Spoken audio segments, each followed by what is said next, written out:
Hello everyone and welcome back to the Unexplained Diaries. Here on this channel I share real-life encounters with beings from beyond the skies to help you unwind and drift off to sleep. Before we dive in, I would love to hear from you. Leave a comment and let me know where you're tuning in from. Now, find a comfortable spot, relax, and let's begin. I was about 6 miles deep in the woods when it started. This was northern Minnesota, late October, bow season. I was solo, which isn't unusual for me. I've done solo trips every fall for over a decade. I go out for a few days, camp light, hike in, and set up on high ground or near a clearing, depending on sign. This trip was the same setup as always. Small tent, day pack, rangefinder, trail map folded into my back pocket, nothing fancy. I'd hiked in the day before and camped just off a ridgeline that overlooked a wide stretch of birch and pine. There were decent tracks along a game trail about half a mile from camp, so I spent most of the next day set up in a blind I built from deadfall and brush. By late afternoon, the wind had shifted and dropped off, so I started packing up for the day. It was quiet, really quiet. I remember noticing that first. I'd heard a few squirrels earlier and crows off in the distance, but around 5:30 it all just stopped. Not gradually, just gone. Like someone muted the woods. I didn't feel spooked at first. Honestly, I thought a larger predator might have moved into the area, bear or cat. That can quiet things down fast, and I've had that happen before. I got up and started the walk back to camp, keeping my ears open. That's when I heard the clicking. It was faint at first, sharp, fast, evenly spaced, almost like a ratchet or one of those old film reels turning, but it wasn't coming from the ground. It was above me, directly above. I stopped walking and looked up. Nothing. I mean that in the literal sense. Not a branch moving, not a cloud, not a sound other than that weird, mechanical clicking. I stared straight up for a solid 30 seconds, thinking maybe a drone or something was up there. I saw clear sky through the treetops, just dimming with dusk, no movement at all. But the clicking kept going, still overhead, still centered on me. I took a few steps to the left. The sound followed, staying right above me. I stopped. So did it. I turned in place. Nothing changed. It didn't grow louder or fade out with movement. It was just fixed to me somehow. I started walking faster. The clicking kept pace. Still overhead, still perfectly timed. 3 clicks, half a second pause, 3 more clicks, over and over.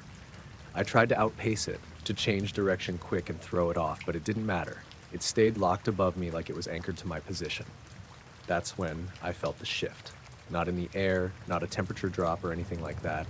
It was in the silence. The kind of quiet that feels wrong in your bones. No wind, no rustling. Even my own footfalls on the trail seemed dull, like the sound just didn't travel. It was like walking through thick insulation. The only thing that felt clear and sharp was the clicking. I made it back to camp in probably a third of the time it had taken me to get out there that morning. I didn't stop to eat or pack properly. I just grabbed my tent, stuffed it into my bag without folding it, and shouldered everything in one go. I don't spook easy out there, but I had this cold certainty that I needed to leave right then. Not in a few minutes. Now. As I hiked out, the sound followed me. Always overhead. Never louder, never quieter, just there. About halfway back to the trailhead, I started to feel watched. Not the vague feeling you get sometimes when you're alone in the woods. This was specific, focused. I kept glancing behind me, expecting to see someone just standing there on the trail. But there was nothing. No movement. No sound other than the clicking. I stopped again and listened hard, trying to place it. There was no echo.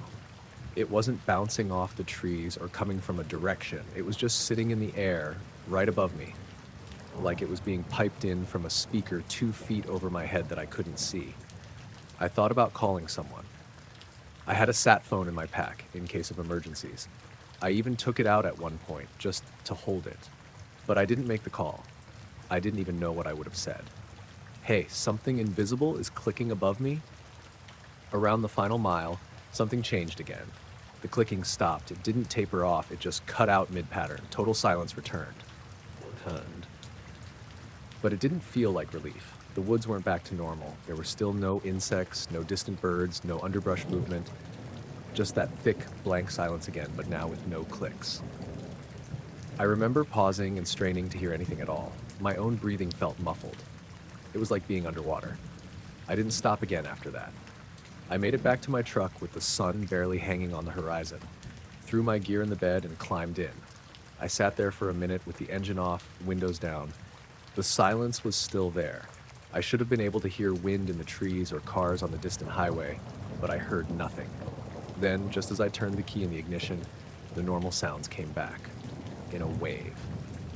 Crickets, leaves moving, distant crows. The air snapped back into place like something had let go of it. I drove home that night. Didn't stop once. Didn't even eat. When I unpacked the next morning, I found my GPS tracker still on and logging. I pulled up the path to see how fast I'd moved coming back. That was when I noticed a blank stretch, about 20 minutes of missing data. From 5:41 to 6:03 p.m., it just showed a straight line across a part of the woods I know I wound through. The tracker wasn't out of batteries. It kept recording before and after just fine. I didn't go back out the rest of that season. Didn't even renew my tag the next year. I still have the GPS file saved. Every now and then I open it just to stare at that straight line. Nothing else I brought out there glitched. Just that one stretch. I haven't heard the clicking again.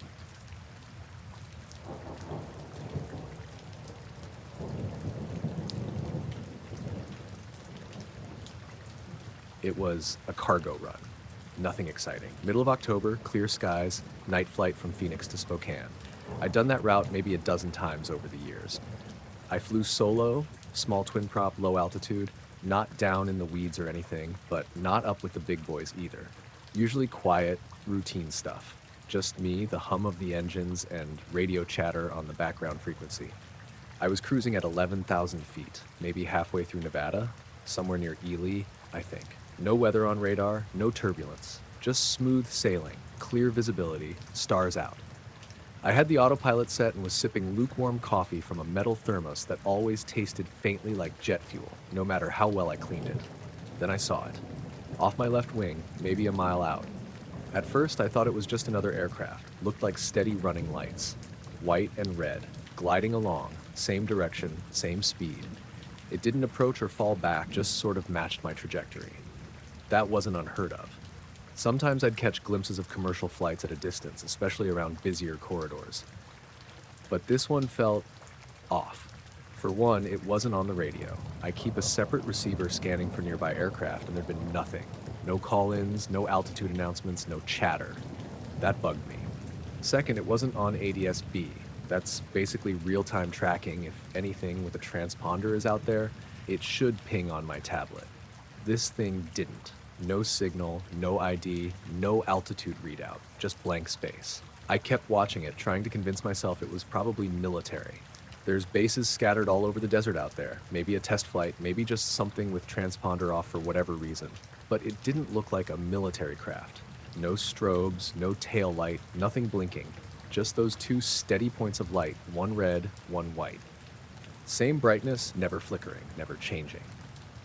After about 2 minutes of watching, I noticed something else.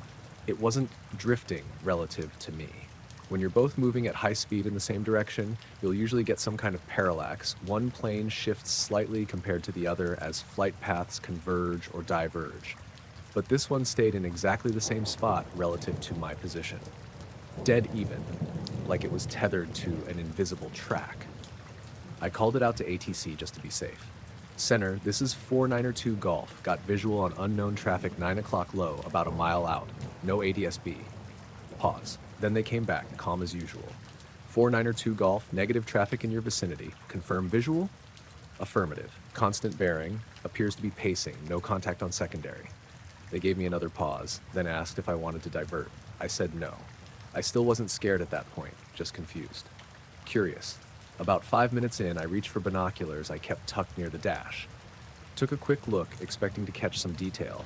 Rotor blur if it was a helo, wings if it was a jet. But I couldn't make out any shape at all. Just those two lights, hanging there, perfectly spaced apart like eyes on a dark face I couldn't see. Then it did something I still don't really understand. It rotated. Not like a bank or turn. It rotated on its axis, 90 degrees. Slow, smooth, deliberate. The lights turned vertical instead of horizontal, one above the other, and the whole thing just sort of stood upright in the sky. Still in place, still matching speed, No trail, no noise, no wobble. That was when my gut flipped a little. Aircraft don't do that. Not anything I've seen. Not helicopters, not VTOLs, not drones. Whatever it was, it turned like gravity didn't apply to it the same way. Just pivoted in place like it was on a gimbal. Then it shot straight up. No acceleration curve, no buildup. Just whoosh, gone. Straight vertical, perfectly smooth. From a dead pace beside me to vanishing into the black sky in about a second. No afterglow, no sonic boom, no change in air pressure. Just absence. I sat there holding the yoke with one hand, binoculars dangling from the other, heart pounding. My instruments didn't blip. Autopilot held. No anomalies. Cabin pressure, temperature, heading, all normal. I called ATC again. Traffic departed visual vertically. Unknown type. No further contact. They didn't say much, just acknowledged and asked if I needed to file a report. I said I'd note it in post-flight. That was it. The rest of the flight went by without incident. But I kept scanning the sky the whole time. Every light I saw, every glint, every flicker, I tracked it with my eyes until I landed. At the airport, the tower crew was friendly. I didn't bring it up. I wasn't sure how to explain what I'd seen without sounding dramatic. I filled out the basic paperwork, fueled up, and drove to the motel I always crash at outside Spokane. That night, I laid in bed with the TV on mute, just listening to the air conditioner kick on and off. I couldn't stop running it over in my head. The pacing, the silence, the way it rotated, the way it left. I didn't report it to the FAA. I wrote it in my personal flight log under unusual visual, which is what I put for meteor trails or weird cloud formations. That's as far as I went, but I haven't flown that route at night again. Not that I won't, just haven't had reason to. But if I do, I'll be watching the sky a little differently, and I'll keep the binoculars closer.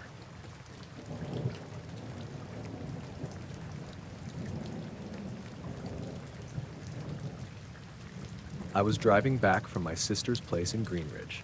It was a Sunday night around 10, and I'd stayed later than I meant to. She lives out in the country, and the drive back to my place takes about an hour, most of it through back roads with no lights and barely any cell signal. I've done it plenty of times, and I usually like the quiet. Not much traffic, no distractions. Just me, the road, and whatever's on the radio. That night, I took County Road 47, like I always do. It cuts across some farmland and then winds through about 10 miles of wooded area before hitting Highway 8. The wooded part's my least favorite stretch. The road gets narrow and there aren't any houses for a while, just trees pressing in on both sides. No streetlights, no markers, no other cars. It's easy to feel cut off out there. I had the radio on low, tuned to a classic rock station out of Marshall. They were playing something by the Eagles. I don't remember which song exactly, but I know it was one of their live versions because the intro ran long. The announcer came on right before it, said something about a call-in contest happening later that week. I remember that because I was halfway listening, wondering if I'd still be up to catch it. So I'm driving, cruising along at a steady 50, just watching the white lines and trying not to zone out too much. I pass the same old landmarks I always do. A rusted gate on the left with a broken signpost, a leaning mailbox with no numbers on it, and a stop sign right at the turnoff for an access road that goes nowhere. I always remember that stop sign because it's weirdly bright, like someone polished it recently, even though there's no reason anyone would. That was about 10 minutes into the wooded stretch. I glanced at the clock on the dash, 10:17. I didn't stop, just slowed a little at the sign and kept going, like always. Then I drove and kept driving, and it felt like I was going too long without seeing anything new. No turns, no new signs, no changes in the trees, just black on either side and the same strip of road over and over. I thought maybe I was just tired, zoning out more than I realized. Then I saw the stop sign again. Same exact stop sign, same access road, same broken signpost and mailbox before it, and the same song on the radio, mid-sentence. Same spot. It didn't fade out or restart, it just picked up exactly where it was when I passed that sign the first time, like a CD skipping back a few seconds without me noticing. That's when I checked the clock again. Still 10:17. Odometer hadn't changed either. I pulled over. I sat there with the engine running, staring at the dash, then out at the sign. I shut the radio off. Total silence. I looked at my phone. No signal, no bars, no GPS. just the little spinning wheel on the map like it was trying to find me. I tried to convince myself I'd just made a mistake. Maybe I'd gotten turned around somehow, though that road doesn't really have forks or anything. It's a straight shot until you hit Highway 8. There's nowhere to loop back. But I figured maybe I'd done just that, looped somehow without noticing. So I turned the car around and went back the way I came. I drove for what felt like 5 minutes, maybe a little more, and then I passed the stop sign again, from the same direction, same exact view, same angle, same everything. It wasn't like I came up to it from the other side. It was exactly how I saw it the first time. At this point, I was fully awake. I turned the dome light on, checked the odometer again. Still hadn't changed. I got out of the car. It was dead quiet. No bugs, no wind, no sound at all. That part of the state's never loud or anything, but you usually hear something. Crickets, frogs, a dog barking far off. But not then. Just nothing. I walked a little ways up the road, flashlight in hand, scanning the trees. Everything looked normal, but it felt wrong. It's hard to explain. Like the woods were there, but weren't really there. Too still. Like they were waiting for something. And I kept thinking the trees looked closer than they had a minute ago, like they'd edged in on the road a bit. When I got back in the car, I tried calling someone, anyone, but the call wouldn't go through. Not even to voicemail. It just froze on the dialing screen like it got stuck halfway. I started driving again, slower this time. A few minutes in, I turned the radio back on. Same song. Still in the same place. That was the part that freaked me out the most, somehow. The fact that nothing else was moving. Time wasn't going. The car was running, I was driving, but everything else was on pause, like I was stuck in a screenshot. I tried to keep track of the road more carefully. I looked for any sign of change, anything to prove I was moving forward.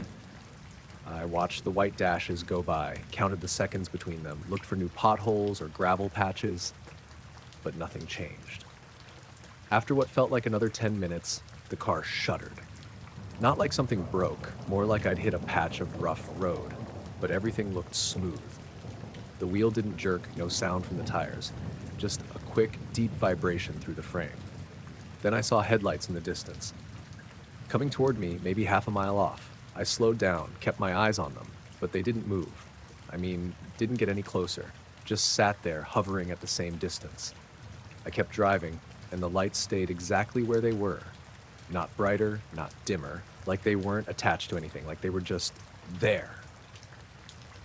Then they blinked out, just gone, like someone flipped a switch. I slammed on the brakes. This deep pressure hit my ears. Not pain exactly, more like being in a plane that suddenly drops altitude. It built fast and then popped, and then everything sounded normal again, like flipping back to real life. The song on the radio ended. A commercial started playing. I looked at the clock. 10:39. Odometer showed I'd gone about 20 miles, which was about right, maybe a little more than it should have been, considering. I kept driving, past the stop sign again, but this time I was coming from the other side. It looked normal, familiar, and the access road really did look like it went nowhere, just a dirt trail into the trees, ending in brush. By the time I got to Highway 8, I was shaking, not from cold, just nerves. I didn't stop until I pulled into my driveway. I didn't even unload the car, just went inside, locked the door, and sat on the couch for a long time. Later that night, I checked the radio station's website.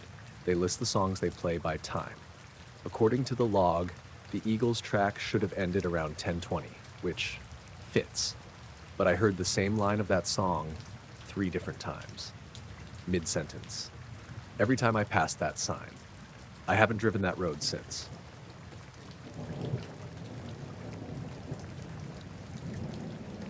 It started with a call from one of the old ranchers out on East Hollow Road. Guy named Harv Denning.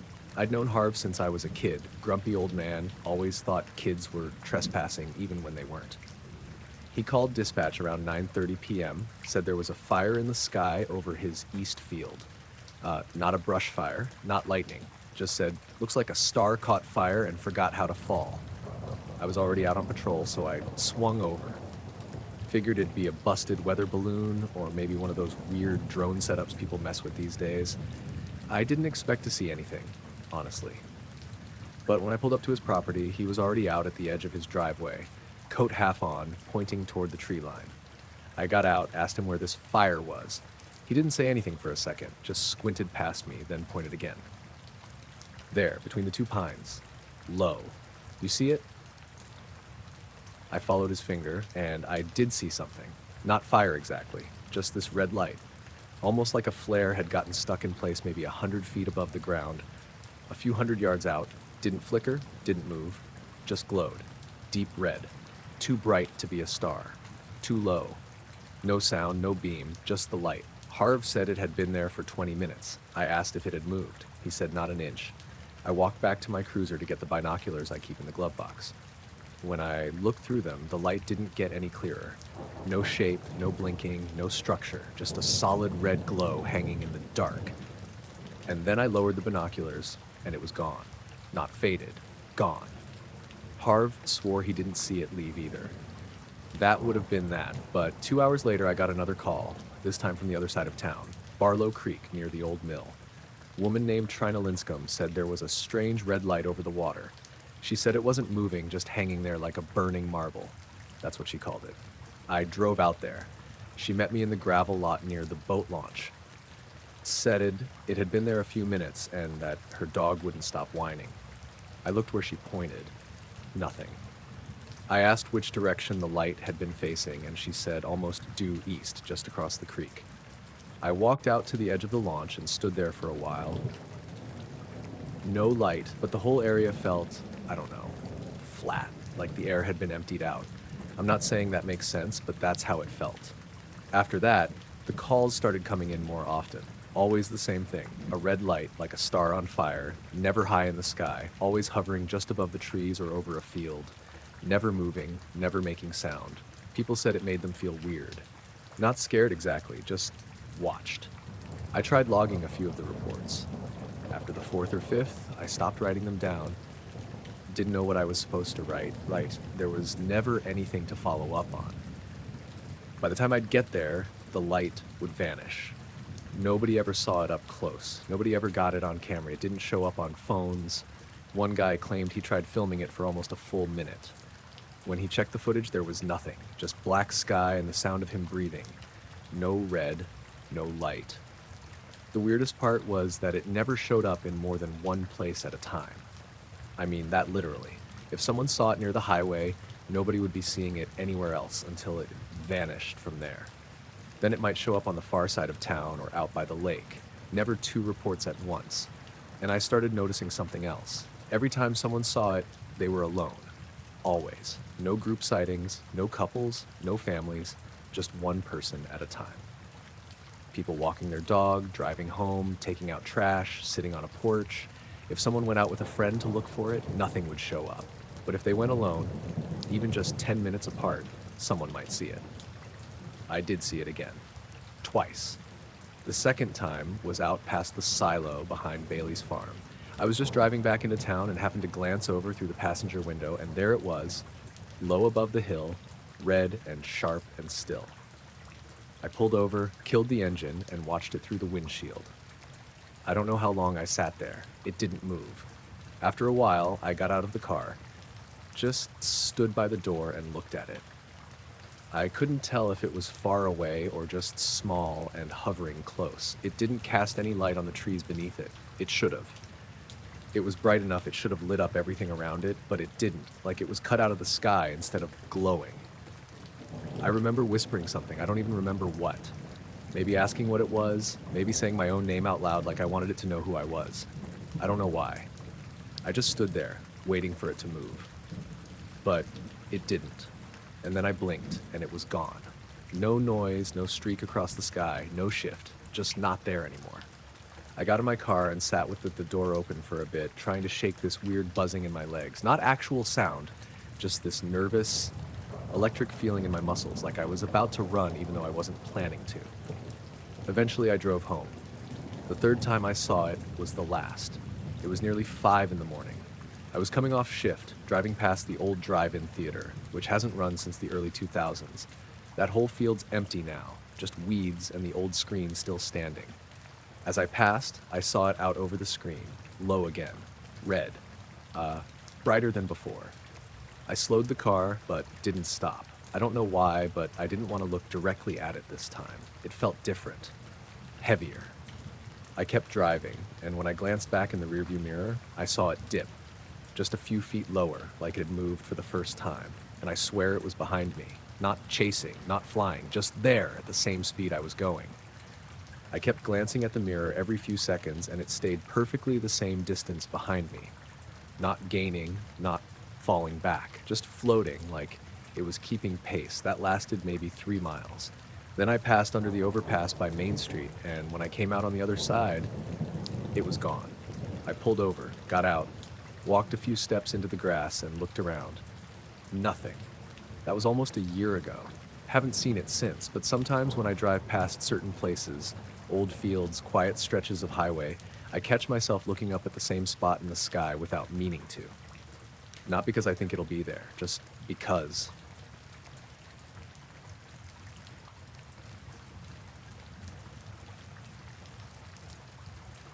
I was up on the barn roof around 11:30 that night, patching the southern eave where the storm had ripped off a few shingles earlier in the week. I know that's not the usual time for roofing, but I'd been putting it off too long, and we were supposed to get rain the next day.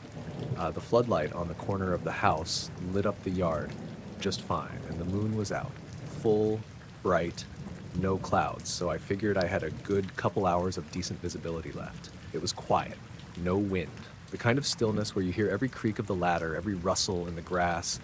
I could hear the frogs by the creek and the occasional owl hoot off in the trees. I remember thinking how peaceful it felt, just me, the night, and a loose patch of roof. I was kneeling near the ridge cap, hammering a nail back into a warped board when the light around me dimmed. Not like a cloud passed over or anything, more like someone slowly turned down a dimmer switch. The moonlight softened, almost like it got filtered. I looked up automatically, and that's when I saw it. Something passed between the moon and me. A shadow, huge, solid. It didn't zip by.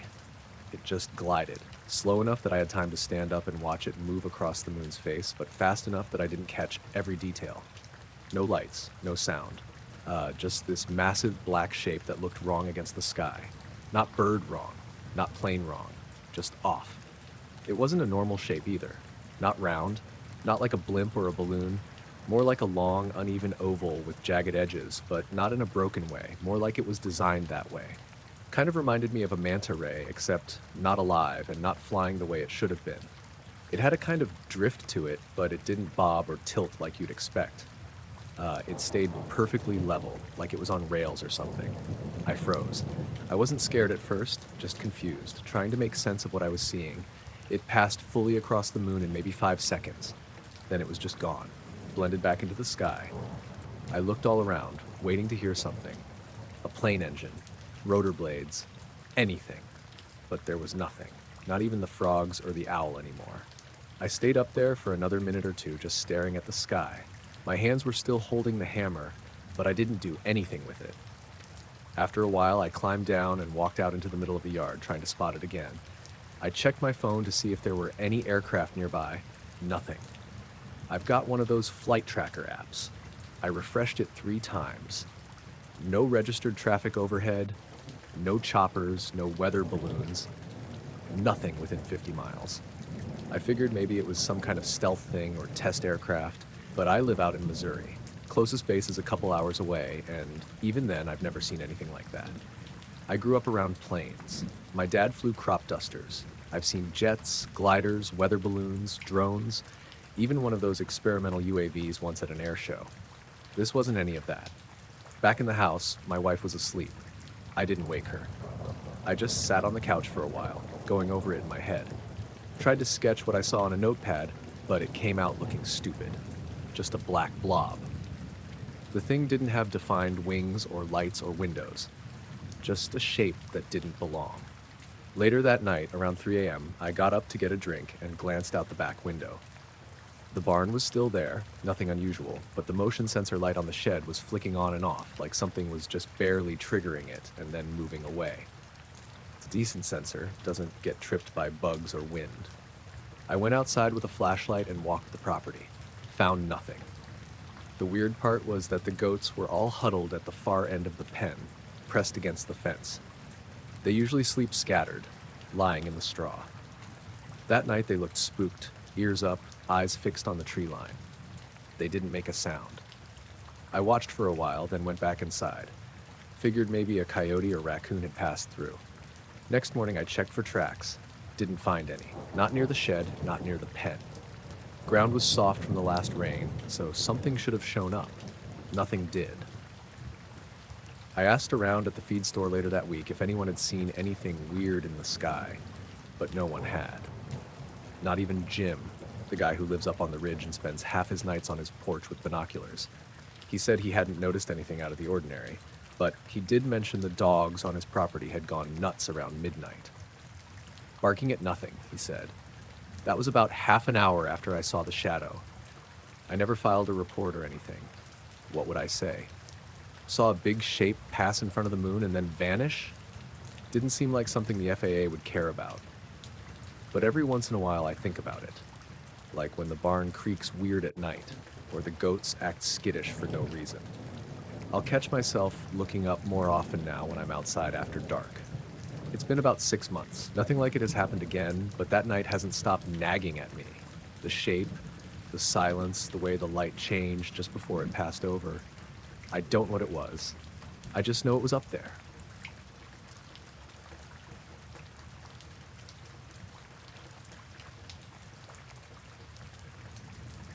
I was out near Red Mesa, about 40 miles off from any decent-sized town, trying to shoot the Milky Way. No moon that night, no clouds. Dry as hell. You could see every damn star, all the way down to the horizon. I'd been planning the trip for a few weeks, had my tracker and intervalometer set up, brought my gear out in the truck, tent, cooler, tripod, everything. I'd camped out there a couple times before, just solo stuff. Never had an issue. Sometimes you get coyotes yipping in the distance or hear something big move through the brush at night, but nothing crazy. It's quiet, good for long exposures. I set up a little ways off the dirt road, maybe a half mile from the truck. I wanted to get far enough that the headlights from anyone passing wouldn't mess up my shots, not that anyone ever really comes out that way. I'd picked a spot with a clean view of the southern sky. Clear, open stretch. No trees. Just rock and dirt and sky. I started shooting around 11:30. Everything looked good. I was using a 14mm lens, long exposure stacked with a star tracker. After the first few rounds, I noticed something weird in the previews. In the middle third of the sky, dead center in the frame, there was this dark patch. Not a shadow's vignetting, not a shadow from anything nearby, just a clean, starless area, like something had erased part of the sky. I figured it was a camera issue. Maybe the sensor was messing up or the lens fogged, but when I checked the gear, everything was clean. No dust, no condensation. I swapped lenses just in case, same result. The stars were there around the edges, but in the center there was just this oval of nothing. Not black, exactly, just blank. So I looked up, took my eyes off the camera, and just stared at the sky. Nothing. No dark shape, no clouds, just stars. I checked the composition on the tripod to line it up manually, still pointing at the same part of the sky. Still fine to the naked eye. I ran another set of exposures. Same thing. Stars on the edges, nothing in the middle. I turned the tracker off and took some shorter exposures to rule that out. Still got the same blank patch. I started getting that weird feeling, like when you think someone's standing behind you, even though you know no one is. It was probably close to 1 a.m. by then. The wind had died completely. Even the bugs were quiet. No sound, not even from the tent flap, which usually rustles a bit. I sat down by the tripod and zoomed in on the LCD to look closer at the images. The patch wasn't sharp-edged. It wasn't like a circle or a clean oval. It had a kind of wobble to it, soft borders, like it was shifting a little between frames, almost like the edges were twitching, but just barely. You wouldn't notice unless you really looked. I took a break and walked around the gear a bit, stretched my legs, looked straight up again, still stars, perfect clean sky. But when I went back to the camera and pointed it at the same area, the void was still there. So I moved the tripod. Just to be sure, I turned everything about 20 degrees west and tried again. New frame, new set of exposures. Same damn patch. It followed. At that point, I stopped shooting. Packed up the camera, turned off the tracker. I didn't want to leave yet, but I also didn't want to keep pointing the lens at whatever that was. I walked a bit north with a flashlight, just scanning the area. No animals, no footprints, nothing weird on the ground. But the air felt heavy. Not hot, just thick, like it wasn't moving right. I didn't see anything, but I started to feel like something else was seeing me. That was the part that really got me. I'd never felt that way out there before. I've camped in that desert for years, never had a problem. But this was different. It wasn't paranoia, it was specific. Like I was being watched from one direction, just one, like a needle pricking my back. I turned a few times, trying to catch whatever was doing it. Every time I turned, the feeling moved, stayed behind me. No sound, no movement, just pressure. I ended up sitting inside the truck for a bit. I hadn't planned on sleeping in there, but I didn't feel like staying in the tent after that. I left the gear outside. Windows cracked, flashlight on the seat next to me. Around 2:30, I got out and checked the sky one more time. Still clear, no clouds, nothing moving. I took one last picture with the camera handheld, just pointed straight up. When I checked it, the patch was still there, but bigger. That was when I really started to worry. I wasn't thinking about UFOs or anything like that. I just wanted to make sure I wasn't going crazy. I tried calling my brother just to talk to someone, but I didn't have signal. Not even a bar. I usually get one or two out there. I turned on the truck and let it idle for a while, keeping the headlights off. Just sat there, watching the stars, trying not to look at that patch in the sky, even though I couldn't see it with my eyes. A little after 3, the radio popped on. Just static. I hadn't touched it. Volume was all the way down, but it kicked on at mid-level, just loud enough to make me jump. I turned it off, tried not to think about it. That same feeling came back, stronger now. The pressure behind me, watching me. I rolled down the window and looked up again. Still stars, still normal, but it felt wrong. I got out, turned on the flashlight, and walked maybe 20 feet into the scrub to check on the gear. The tracker was off, camera powered down, lens cap on. Everything was how I left it, but the tripod had moved. Not much, just a few inches to the left, and one of the legs had sunk deeper than the others, like someone had grabbed it and twisted it slightly. I looked around with the light. No footprints, no tracks, ground was undisturbed. I put the camera away in its case and locked it in the truck. Didn't sleep. Just sat in the cab with the engine off, listening. Windows up now. I couldn't stop thinking about that patch. Not being able to see it made it worse somehow. Like it was only visible through the camera, but it was still there, hanging above me. I left just before sunrise. Didn't pack the tent, just tossed it in the back and drove. Didn't even check the ground around the site. I looked at the photos again when I got home. In every one of them, the patch gets a little bigger. Just a few pixels wider each time, but enough to notice. The stars vanish inside it, completely gone. And if you increase the contrast, you can see this subtle ripple effect, like heat distortion around the edges. I tried editing it out just to see if it was fixable. It's not. The data's not there. It's not overexposed. It's not under. It's just missing. I printed one of the images, the last one I took, framed it and put it on the wall in my office. People think it's a cool, long exposure of the Milky Way, but I always notice the hole in the middle. That empty spot where nothing shows up, even though the stars were there. I haven't gone back to Red Mesa since.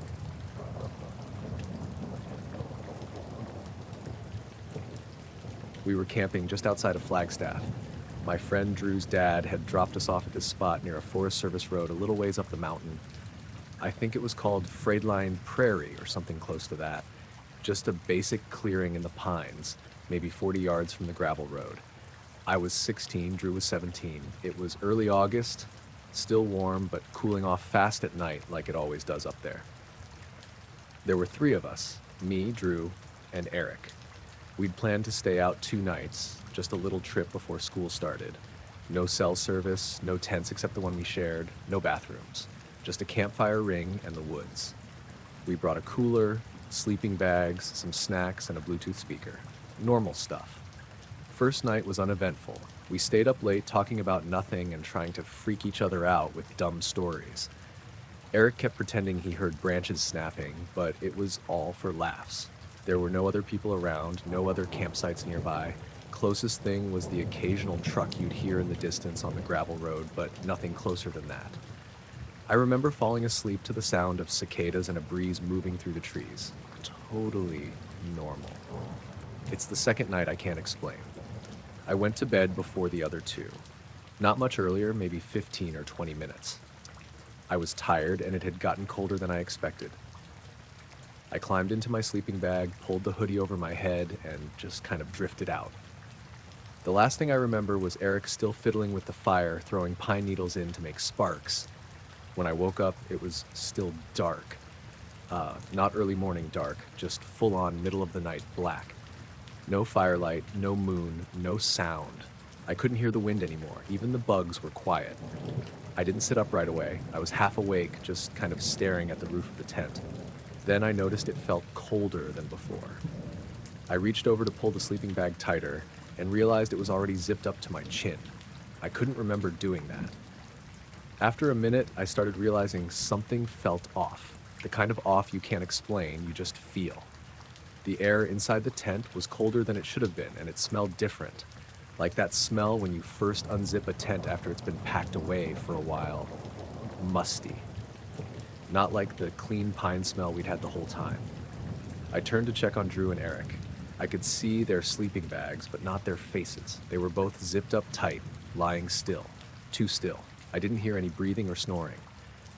That's when I noticed the door of the tent was open. Unzipped almost all the way down, not flapping open or anything, but definitely undone, like someone had come in or gone out and just never closed it. The mesh screen was unzipped too. Just open to the woods. I didn't hear anything outside. No footsteps, no branches cracking, not even the wind. That's what got to me. It was dead silent.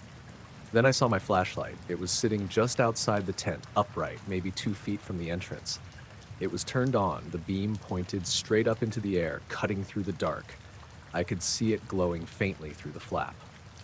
The weird thing is, I hadn't used it before bed. I remembered that clearly. I'd put it in the corner of the tent, turned off. I hadn't gotten up after that. I never got up. I started whispering to Drew, "Hey! Hey, man, wake up." Nothing. Then to Eric, "Dude, wake up." Still nothing. I didn't want to crawl out of the bag. I just laid there staring at the open flap and the beam of the flashlight.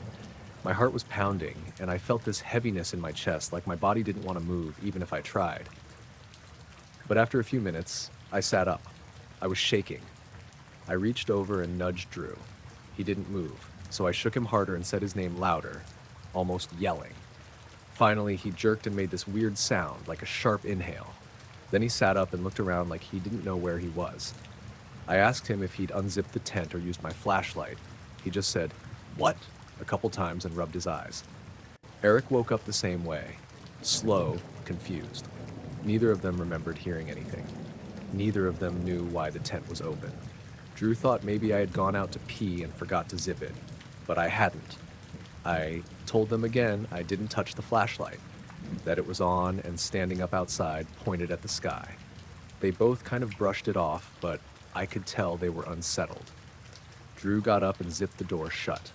Eric turned off the flashlight and tossed it back in the tent, and we all just sat there in the dark for a while, not talking. I remember checking the time on my watch. It was 3:41 a.m. Eventually we lay back down, but I didn't sleep. I just stared at the ceiling and tried to listen for anything outside. Still nothing. Not even wind. I don't think I've ever heard a forest that quiet.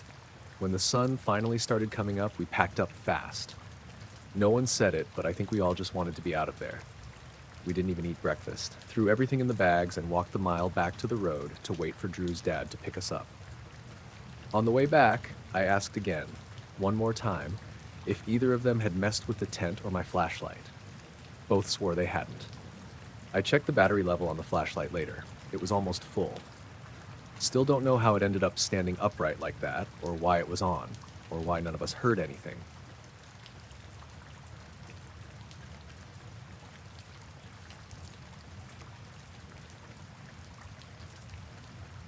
I was somewhere west of Kearney, Nebraska, when I first noticed the lights.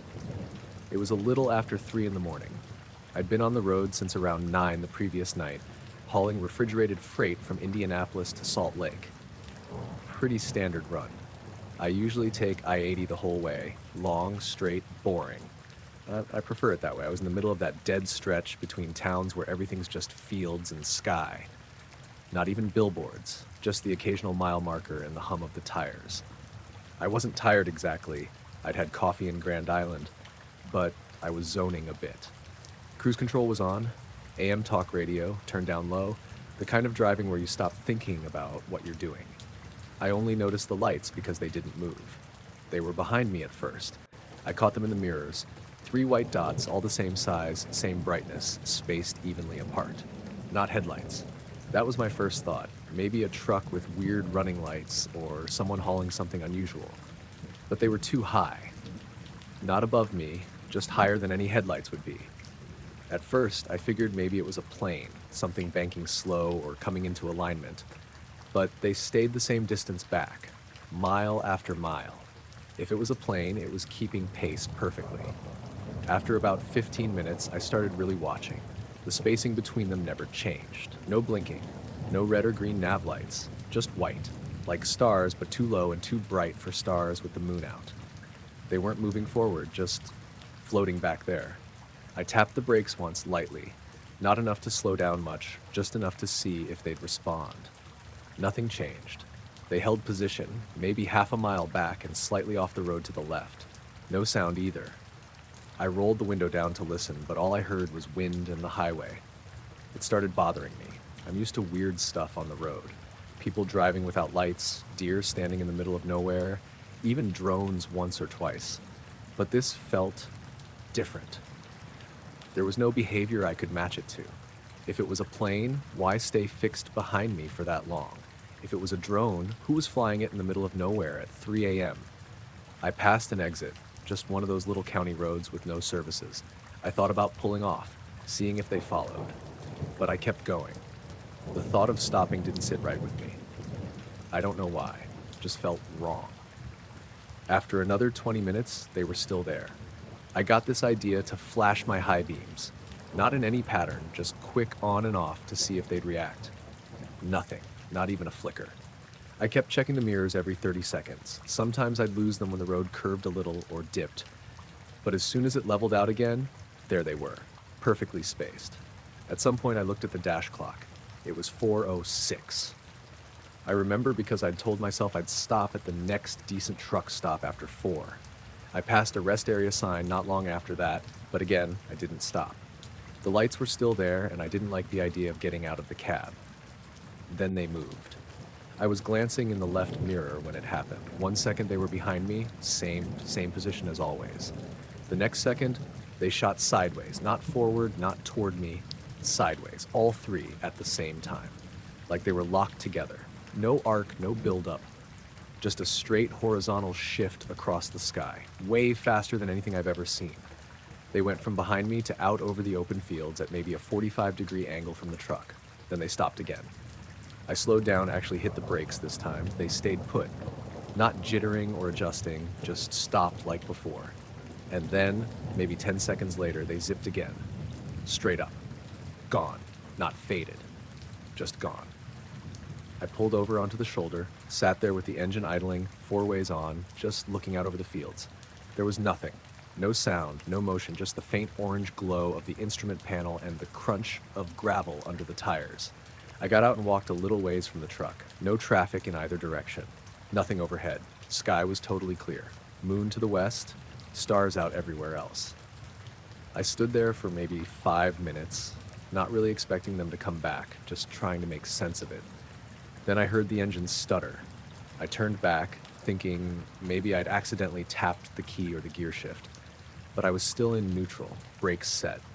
The lights on the dash flickered once, then everything was normal again. I climbed back in, shut the door, and drove the rest of the way to North Platte without stopping. Never saw the lights again. I checked the mirrors more than usual that night.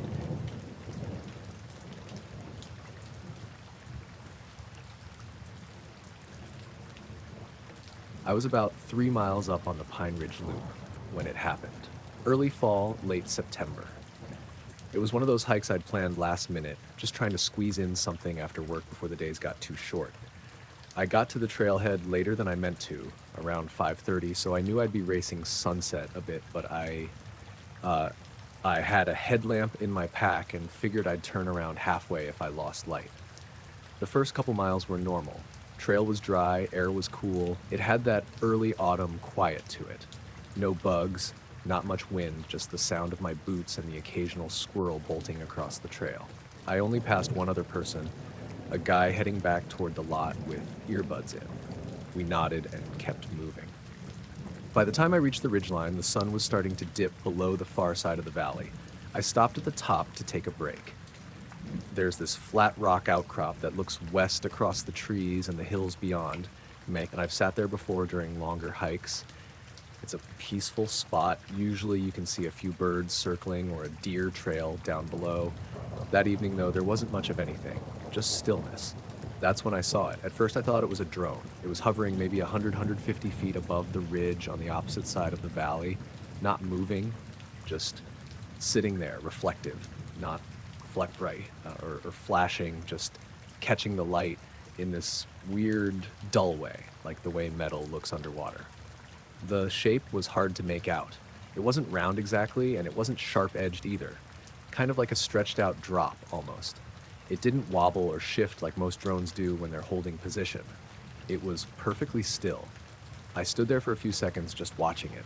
The longer I looked, the more off it seemed. There was no noise. Nothing. And it wasn't catching the sunset the way everything else was. The sky behind it had gone all orange and pink, and this thing stayed flat gray, like it didn't reflect color. I pulled out my phone. I didn't think much of it at first. Just figured I'd zoom in, take a video, maybe figure out what kind of drone it was. But the second I lifted the phone and pointed the camera, the screen wouldn't focus. Everything went blurry. Not just the object, everything. Like the autofocus was stuck in the wrong depth and couldn't correct. I tapped the screen. Nothing. Switched to photo mode, then back to video. Same thing. I tried to zoom. The image jumped a little, then froze. My phone just locked up for a second.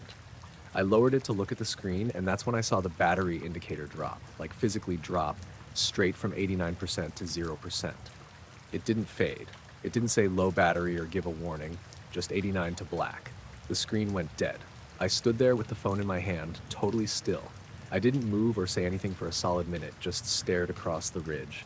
The object was still there, exactly where it had been, but now it felt different. I don't know how to explain it. Before it was just odd. Now it felt like it was aware of me. I know how that sounds. I backed away from the outcrop slowly. I didn't run. I didn't even turn my back on it at first. I just moved downhill a few steps at a time, keeping it in sight until I was far enough into the trees that the ridge blocked my view. The forest felt wrong. Not loud, not quiet, just wrong. No birds, no wind. Just my footsteps and this faint, high-pitched ringing in my ears. I stopped and took my pack off, thinking maybe my headlamp or my phone charger had turned on and was making the sound, but everything was off. I pressed the phone's power button. No response. I started moving fast. The trail back to the parking lot wasn't long, but it felt longer. I kept checking over my shoulder, even though I didn't see anything. It was just this weight in the air, like something behind me, even I was alone.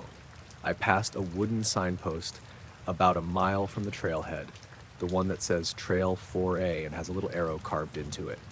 And that's when I noticed the ringing stop. Not fade, just stop. The moment it did, every hair on my arm stood up. I kept going. Didn't stop again. I reached the parking lot just after the last light disappeared from the sky. Mine was the only car left. I got in, locked the doors, and just sat there for a second with the engine off, staring into the trees. My phone was still dead. I didn't turn on music. I didn't check the rear view. I drove home in silence, gripping the wheel too tight the whole way. The weirdest part came the next morning. I plugged in my phone overnight. It turned on like normal. Battery showed 82% when I woke up. I checked my photos and videos.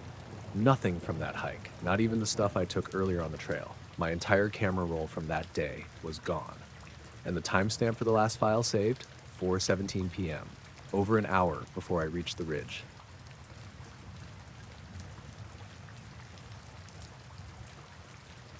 I noticed it the morning after that weird lightning storm we had. It wasn't even a real storm, just a few sharp flashes around 2 or 3 in the morning. No thunder, no rain, just light. Enough to wake me up and make the dogs bark, but nothing came of it. I figured it was heat lightning or maybe transformers blowing somewhere, though I didn't hear any pops. Didn't think much of it until the next morning. I was walking the north pasture around 7, checking the fence line like I do every day. That part of the property's flat and mostly open, about 4 acres of grazing field, nothing fancy. We've had a dry summer, so the grass had been yellowing, but still thick and tall in most spots. As I came over the little rise near the southeast corner, I saw something off about 50 yards out. The color looked wrong. It was a square, dead center in the pasture, about 20 feet by 20, just sitting there like someone had laid carpet down. The grass in that square wasn't just dry or scorched, it was gray, a flat, dull gray, like someone had drained all the color out of it. Not patchy, completely uniform. The edges were sharp as a knife, perfect right angles, no feathering or fade. I walked up to it real slow. Not because I was scared, but because it looked fake, like some kind of prank or trick on the eyes. But the closer I got, the more wrong it felt. The grass was standing straight up, same height as the rest of the field, but the blades were stiff and dry, almost like wire. I touched one and it snapped off between my fingers. Not crunchy like dead grass usually is, brittle like plastic, and cold. It was already pushing 80 degrees out and the sun had been up for an hour, but that square was noticeably cooler. No dew either, even though the rest of the pasture had a light sheen on it. I tried pulling a handful up. The roots came clean, no resistance, and underneath it the dirt looked pale. Not white exactly, but washed out like the soil had been bleached. The weirdest part? No bugs, no ants, no beetles, no worms, just nothing. I dug down a couple inches with my pocket knife and didn't see a single living thing. The cows wouldn't go near it. They usually wander all over that pasture in the mornings, but that day they were clustered at the far end, just standing still, looking in that direction. Not grazing, not moving around, just watching. That afternoon, I tried bringing the dogs out.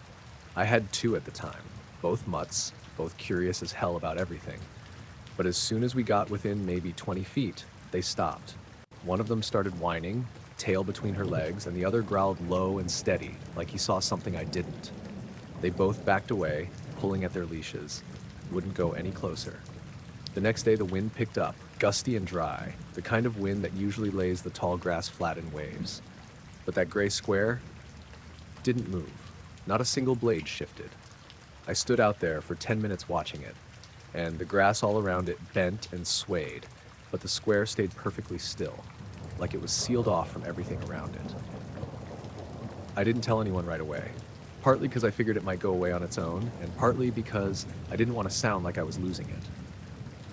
I took a photo with my phone, but it didn't come out right. It looked like a shadow in the picture, nothing like what I saw with my own eyes. The gray didn't show up.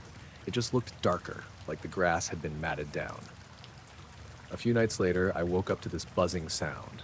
Not loud, but constant, like static or distant power lines.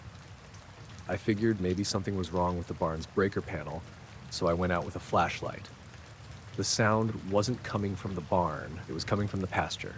I followed it all the way to the ridge. As soon as I crested the little hill, the sound stopped, just gone. Not faded, not distant, like someone flipped a switch. That square was glowing, not bright, just a faint pale shimmer like moonlight on frost. It wasn't casting light on anything around it, no shadows, no reflection, but the grass itself was giving off this weird soft glow, almost white blue. I stood there maybe 50 feet away, just staring at it. I didn't go closer. I don't know why exactly. It wasn't fear, not like being scared of a bear or something. More like pressure. Like I wasn't supposed to. After a few minutes, the glow faded and the buzzing came back for just a second, then cut out again. I walked back to the house without turning around once. The next morning, I found the fence near that side was down. 3 posts snapped clean near the base, like something had pushed straight through without slowing down. No tire tracks, no footprints, nothing. The cows were still at the far end, all bunched together and wide-eyed. One of them had cut its side open somehow, long, shallow scrape like it had tried to get away from something fast. I called the vet and she patched her up, said it didn't look like a fence injury. Too clean, too smooth. After that, I put up some temporary electric wire around the square, just a couple strands on stakes. Not to keep anything out really, but more to mark the boundary. I didn't want to forget where it started. About a week later, I noticed something new. In the center of the square, the grass had started to lay flat. Not crushed or trampled, just folded. In a spiral, clockwise, tight at the center and widening as it went out. Perfectly even. You'd think someone used a rake and a compass. It didn't happen gradually. It wasn't there in the morning, but by late afternoon, it was fully formed. I didn't touch it. That night, I sat up late on the porch, keeping watch. Around 2:30, the buzzing started again. This time, it was louder. Still not painful, but steady and low, like it was vibrating under the ground. I stayed where I was, looking out over the field. No lights, no shapes, just that sound. Then the porch light flickered. Once, then again, then went out completely. Same with the floodlight over the barn. Everything went dead quiet, except the buzzing. I waited. 10, maybe 15 minutes. Then everything came back on at once. Lights, fridge hum, even the ceiling fan inside. I walked out to the edge of the field and looked toward the square. Couldn't see anything from there, but I felt it. Same pressure, like the air was heavier around it. The next day, the spiral was gone. Grass was still gray, still brittle, but the pattern had vanished, replaced by something else, a grid. Not drawn in the dirt, laid into the grass itself. Square sections, each maybe 2 feet wide, arranged perfectly across the entire area. Like a chessboard, only every square was the same gray color. The only difference was texture. Some were laid flat, others stood straight up, alternating. It made my head hurt to look at it. I gave up trying to make sense of it. I just kept walking the fence, keeping the animals away, watching. After about 3 weeks, it started to fade. The color came back first, slowly like water soaking through paper, then the texture softened. Grass stopped snapping under my boots. Bugs came back. I saw a bird land near the edge and not freak out. The dogs stopped growling when we got close. One morning I walked right up to it and it was just grass again. Still a little paler than the rest of the field, but alive. No spiral, no grid, no glow. It never spread. Never came back. But every now and then, when I walk the fence early in the morning, I get this metallic taste in my mouth near that spot, like I bit a piece of tinfoil. It goes away after a few seconds. No sound, no lights, just that weird taste. I don't graze the animals there anymore. I let the grass grow tall, let the wind push it around like normal. Nothing strange has happened since, but I keep the temporary fence up, just in case.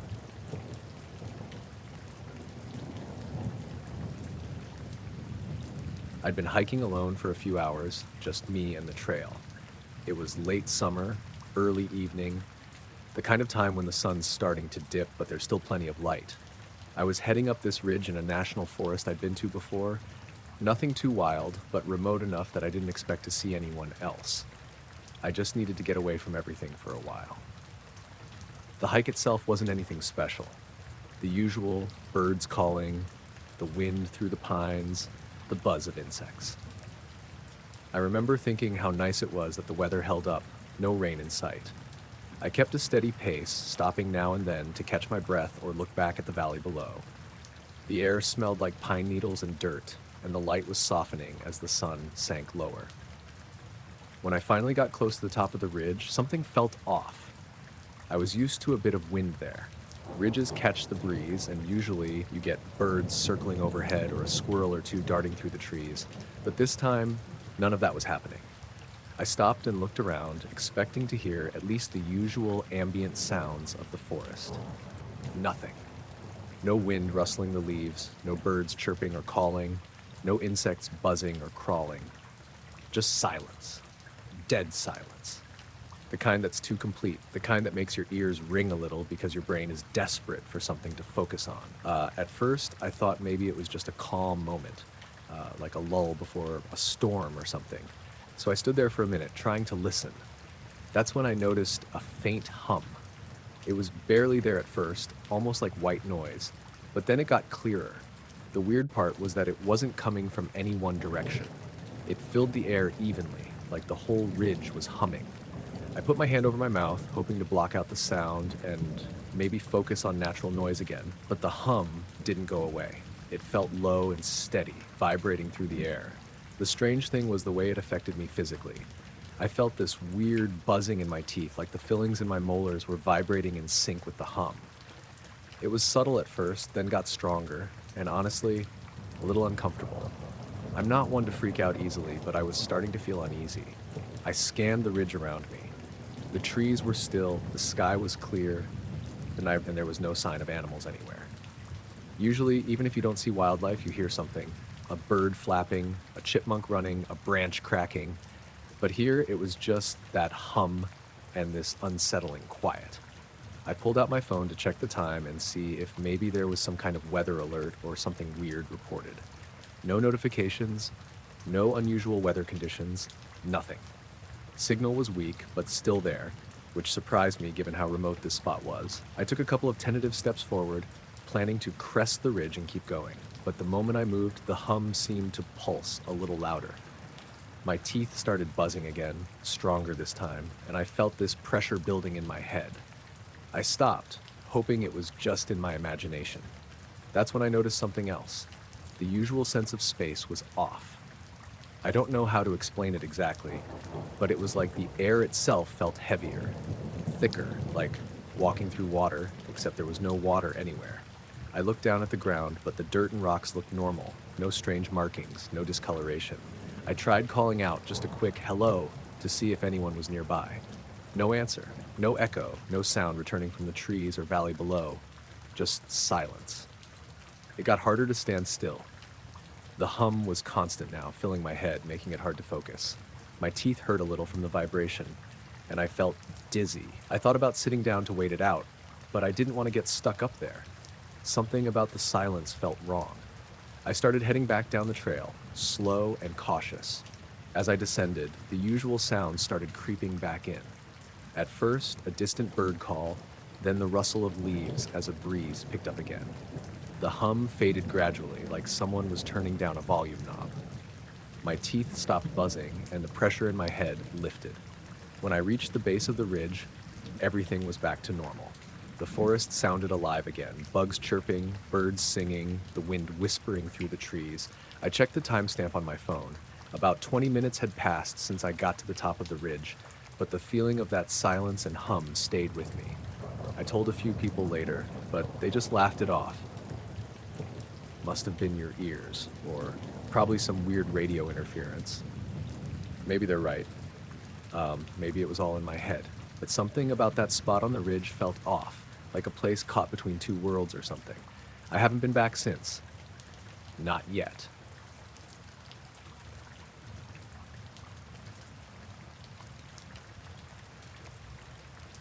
I was out on the back porch with my son, Nate. It was one of those clear, dry nights that come along in late September here in Colorado. The kind where the air smells faintly like wood smoke and the sky is so black you could almost feel it pressing down. Nate had just gotten this old telescope from a yard sale, one of those bulky ones with a tripod and a big lens on the front. It was his first time really using it. I figured I'd try to help him get set up and maybe find a few planets or some bright stars. We aimed it at Jupiter first. Nate was excited, squinting through the eyepiece, trying to spot the little moons. After a while, I took a turn, then handed it back to him. We were just talking about how crazy it was that something so far away looked so close through that lens. It was quiet, except for the creak of the telescope as we nudged it to adjust the angle. Then, Nate suddenly said, "Hey, look at that." He was pointing just off to the west. I looked through the eyepiece and saw this tiny black dot moving slowly across the field of view. It was odd because it was moving the opposite way of the stars. Usually when you watch through a telescope like that, you get the stars drifting slowly because of the Earth's rotation, right? They move east to west. But this thing was drifting west to east, against the normal flow. I blinked a few times trying to convince myself it was some kind of bird or bug, but it didn't look like either. The shape was too small to make out details, and it didn't flicker or reflect light. It was just a solid black smudge moving steadily, smooth and slow, like it was gliding. Nate and I both kept our eyes glued to it for maybe 2 or 3 minutes. I asked, "Do you want to try to track it?" Nate nodded. I started turning the telescope slowly to follow it, expecting it to come into clearer view or at least stay somewhere nearby. But the moment I moved the scope, the black dot vanished. Just gone. No blinking out, no sudden change in speed, no trail. It was like it had never been there. We scanned the area around it with the telescope, sweeping a wider arc. Nothing. The stars were still there, drifting as usual, but no sign of the little black shape. I thought maybe it was just a trick of the light, or something on the lens, or a shadow on the glass. So I checked the eyepiece and lens carefully. No smudges, no bugs, nothing. Nate looked at me with wide eyes. "Did you see that?" "Yeah," I said. "I did." We spent the next hour trying to find it again. I even pulled out my phone to record video through the eyepiece. We caught the usual stars and a few satellites passing overhead, but never that black dot. It felt weird, like whatever we saw was deliberately avoiding being seen again. At one point, I noticed that the usual nighttime sounds, crickets, distant dogs, the hum of a car on the highway, had gone quiet. Not all at once, but gradually over the hour. It was strange enough that I mentioned it to Nate, who said he'd noticed it too. It was like the world outside the porch had pulled back a little, leaving just the two of us and the night sky. I tried to shake the feeling, told Nate to keep an eye out and that maybe we'd catch it again next time. But something about the way it moved stuck with me, not like any plane or drone I'd seen. Too slow, too silent, and that direction opposite to the stars. That night, when I went to bed, I kept thinking about it. The way it just disappeared when we tried to focus on it, and how the sounds around us had just faded out like we were alone in the dark. The next day, I checked the news for any reports of strange aircraft or unusual activity around the area. Nothing. No missing planes, no military exercises, no weather balloons. Weeks passed, and I told a couple of friends who are into stargazing, but they just shrugged and suggested it was maybe a satellite glitch or something caught in the optics. I don't know. It felt different, like we saw something that wasn't supposed to be there and maybe didn't want to be noticed. I haven't gone back out with the telescope at night since. Not yet, anyway.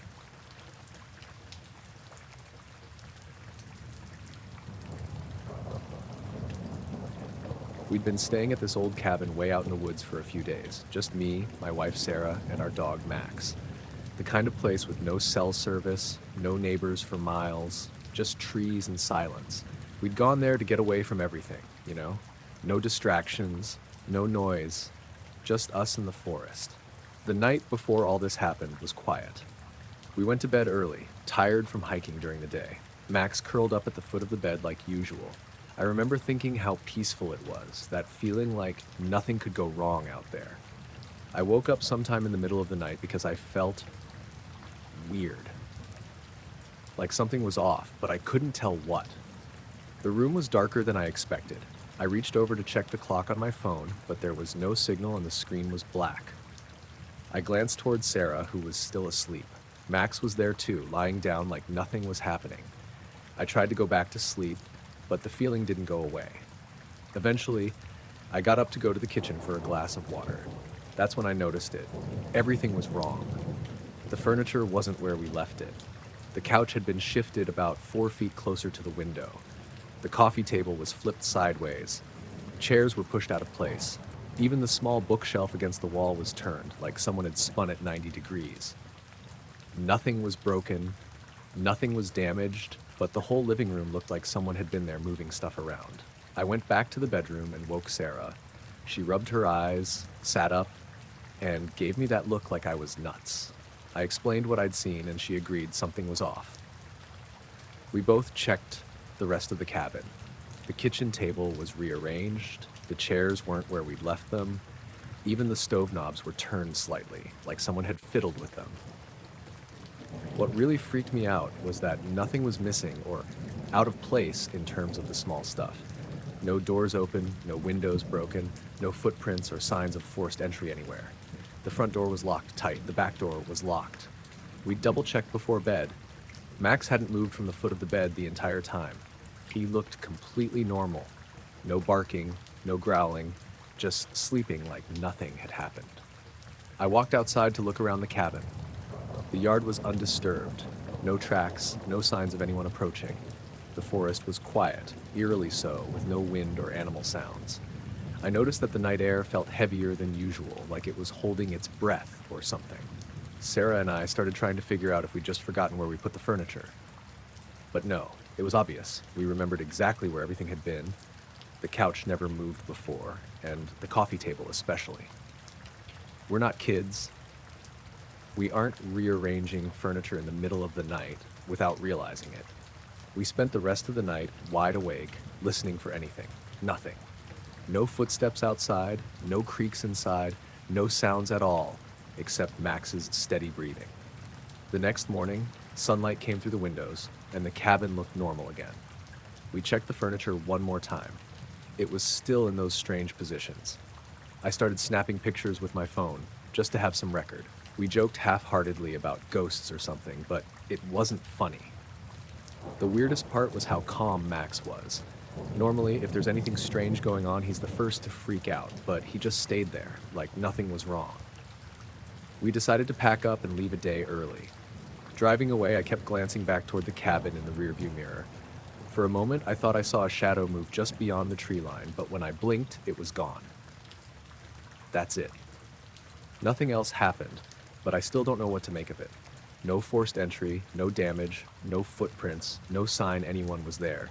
Yet somehow, someone or something had been inside, moving things around without waking us or Max. I still wonder if it was real or just some weird dream I had while half asleep.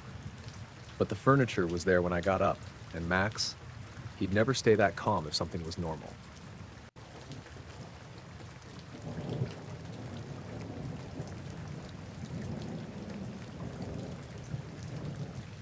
The power went out just after 9 p.m. on a Thursday. It was one of those sudden blackouts that felt like someone had flipped a giant switch. Everything went dark and the hum of electricity just stopped. My street was quiet, except for the usual distant sounds of cars and the occasional dog barking. But something about that silence felt off. I was sitting on my couch, scrolling on my phone when the screen just died. I figured it was a dead battery, but then the room went completely dark.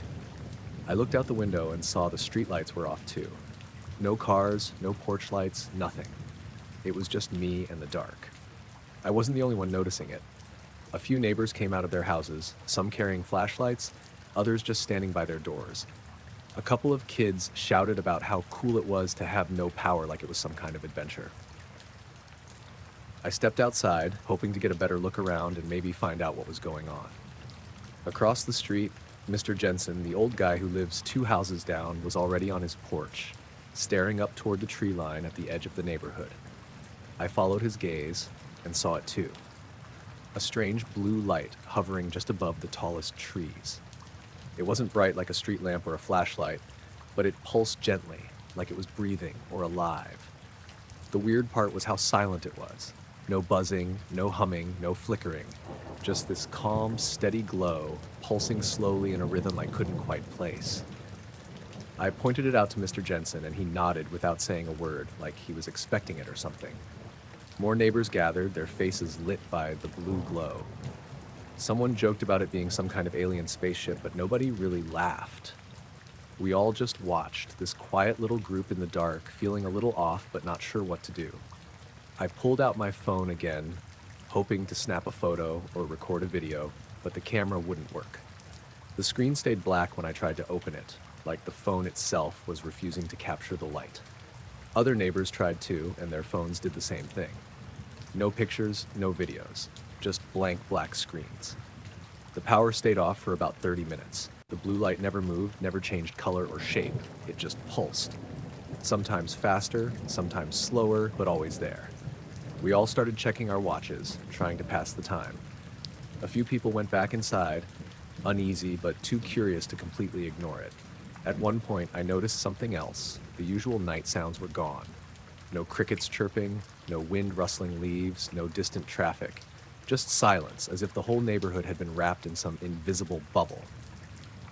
I mentioned it to Lisa, a neighbor across the street, and she agreed. It felt like the world had paused. When the lights came back on, the blue light was gone. The streetlights buzzed back to life, TVs flickered on inside houses, and phones started working again. People pulled out their phones, checking for messages and missed calls. A few exchanged glances, like we all shared the same secret but couldn't explain it.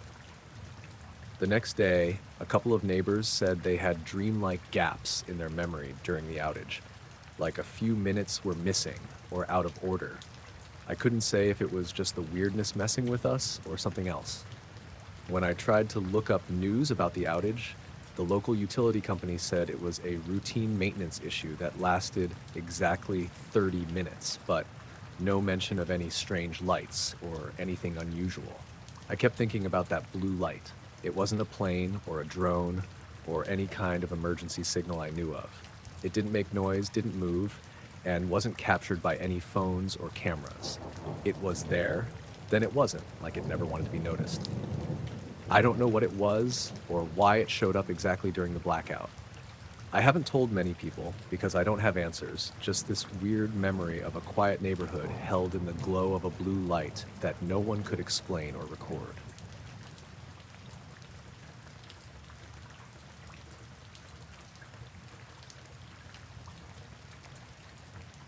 I was sitting on a fallen log just past dusk, waiting for a deer to show up near the ridgeline. The air was crisp, the kind that stings your lungs a little when you breathe it in. I'd been out there for a couple of hours already, hoping to catch something before night fully took over. That's when I noticed it. A shadow against the darkening sky that didn't belong. It was shaped like a big letter V, kind of like a flock of geese in formation, but there was no sound. None. Usually if something that big was flying that low, you'd hear it, even if it was distant. But this thing just drifted across the sky, smooth and silent. I blinked, thinking maybe it was a trick of the light or some flock of birds too far away to hear. I'm a vet, spent time overseas, seen a fair bit of strange. Not the alien stuff, just the weird little things that don't add up. This was different. The craft moved slower than any balloon I've ever seen, but faster than a glider or any slow plane. It wasn't hovering, more like gliding, but it rotated very slightly as it moved, like it was scanning or adjusting itself. I remember watching the tips of the V tilt just a fraction every few seconds. I pulled my binoculars out of my pack and focused on it. No lights, no markings, just this dull, matte surface that absorbed what little light there was. It was bigger than anything local aircraft I know, easily twice the wingspan of a small plane. But it didn't look like anything I've ever seen in any air show or military base. The sky around it was quiet. No birds flew near it, no insects buzzing around. It just passed slowly, and I kept my eyes glued until it disappeared behind the ridge. After it was gone, the forest felt different, heavier somehow. Like the usual nighttime sounds, the rustling of leaves, distant owl calls, the hum of bugs, were muted or missing entirely. I checked my watch. About 15 minutes had passed since I first saw the thing. I figured maybe I was imagining things, but the whole setup felt wrong. I packed up slowly, deciding to head back to camp. I kept glancing over my shoulder, like I thought it might come back, or someone might be watching. My dog Max was quiet, which was weird. He usually barks at any odd noise, but he just sat close to me, ears twitching. On the walk back, I noticed something strange. The trail markers I'd put up on the way in, little pieces of tape on branches, were gone. Not fallen, not torn down by wind, just missing. I've been hunting this area for years and never had anything like that happen. I stopped and looked around for a good while, but didn't find a single one. I reached the campfire spot where I'd left my gear. Everything was exactly where I'd left it. The fire pit was cold, which made sense, but there was a faint smell, kind of like ozone mixed with something metallic. I couldn't figure out where it was coming from, and Max kept sniffing the ground, moving in tight circles like he was trying to track something invisible. I shrugged it off, thinking maybe I'd been spooked by the light and my imagination was filling in the gaps. Still, I didn't sleep well that night. Every time I closed my eyes, I saw that V shape drifting across the sky, slow and silent, tilting like it was watching. The next morning, I found a spot on my arm, a small circular mark, pale red like a bug bite, but oddly shaped. I checked Max, but he didn't have anything unusual. I didn't think much of it at first, maybe a spider or a tick, but the mark didn't itch or hurt. It just sat there, like it didn't belong. When I got home a few days later, I checked the local news, thinking maybe someone else had seen something weird. There were a few reports of strange lights in the area that night, but nothing concrete. No aircraft sightings, no weather balloons, nothing official. I tried to tell a couple of friends, but they just laughed it off. Probably a drone, someone said. But I know what I saw. It wasn't a drone. Too big, too slow, too quiet. And the way it moved, that rotation, it wasn't anything I've seen before. Sometimes when I'm outside at night, I'll catch a glimpse of a shadow moving overhead. No sound, no lights, just a shape, drifting. I don't know if it's the same thing, but it feels like that V still out there watching. I haven't gone back to that ridge since. Too many questions, not enough answers.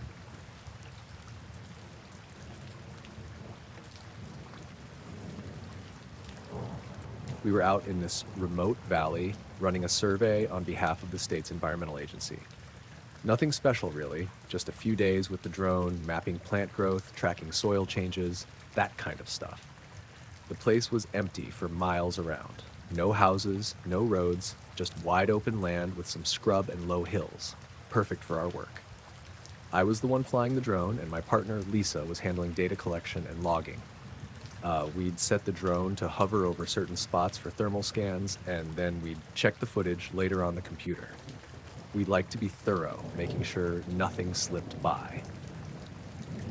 On the third day, we were about halfway through the survey when I noticed something odd. The drone was flying over this broad, flat part of the valley, a place we'd labeled Sector C. According to the GPS coordinates, it should have been about 200 feet above the ground, like normal. Later that evening, when we were reviewing the data, I spotted it. On the thermal feed, there was a weird shape hanging there in the middle of the valley, right at 200 feet. It didn't look like anything natural. No animals, no heat signatures that matched any known sources. Just this smooth, dark shape hovering, completely still. The weirdest part, when I pulled up the drone's live video footage from the same time, the object wasn't there. The camera footage showed nothing, just empty valley, some rocks, a few scattered bushes. No shadows, no reflections, nothing. I ran the footage over and over, checking timestamps, adjusting brightness and contrast. The thermal image was clear. The shape was definitely there, but the visual camera never saw it. Lisa got interested too. She's more into the tech side than me, so she dug into the drone's sensor data logs. The thermal sensor detected something with zero heat output. I mean zero. Normally, even a rock warmed by the sun would show some heat. This thing didn't. It was like a black hole for heat. We went back out the next day, tried to catch it live. We flew the drone over Sector C again, hovering at the same altitude and time. Nothing showed up on either camera or thermal sensors. It was just empty. That night, I stared at the footage again. The shape seemed to shift slightly from frame to frame, almost like it was watching us back. But that could have just been my mind playing tricks. The rest of the week went by with nothing unusual. The valley stayed quiet, the drone worked fine. Still, the thought of that shape stuck with me. What creeped me out more was the timing. When I checked the drone's flight logs, there was a strange 5-minute gap where the GPS signal dropped, and the drone drifted slightly off course. The weird shape showed up exactly during that gap. The drone's software said everything was fine, but the logs told a different story. Lisa and I argued about whether to report it or not. The agency wanted solid proof, and all we had was this glitchy data with a ghostly shape in the thermal feed. No video evidence. No other sensors picked up anything. Just that one weird, silent silhouette. By the time we packed up and left, I couldn't shake the feeling that something was watching us. Not hostile or aggressive, but present. Like the valley itself was holding its breath. I still look back at that footage sometimes. The shape never moves like anything normal. It just hangs there, silent and cold, visible only in heat, but giving off no heat at all. I don't know what we caught on that drone, but whatever it wasn't meant to be seen. And maybe that's why the camera never showed it.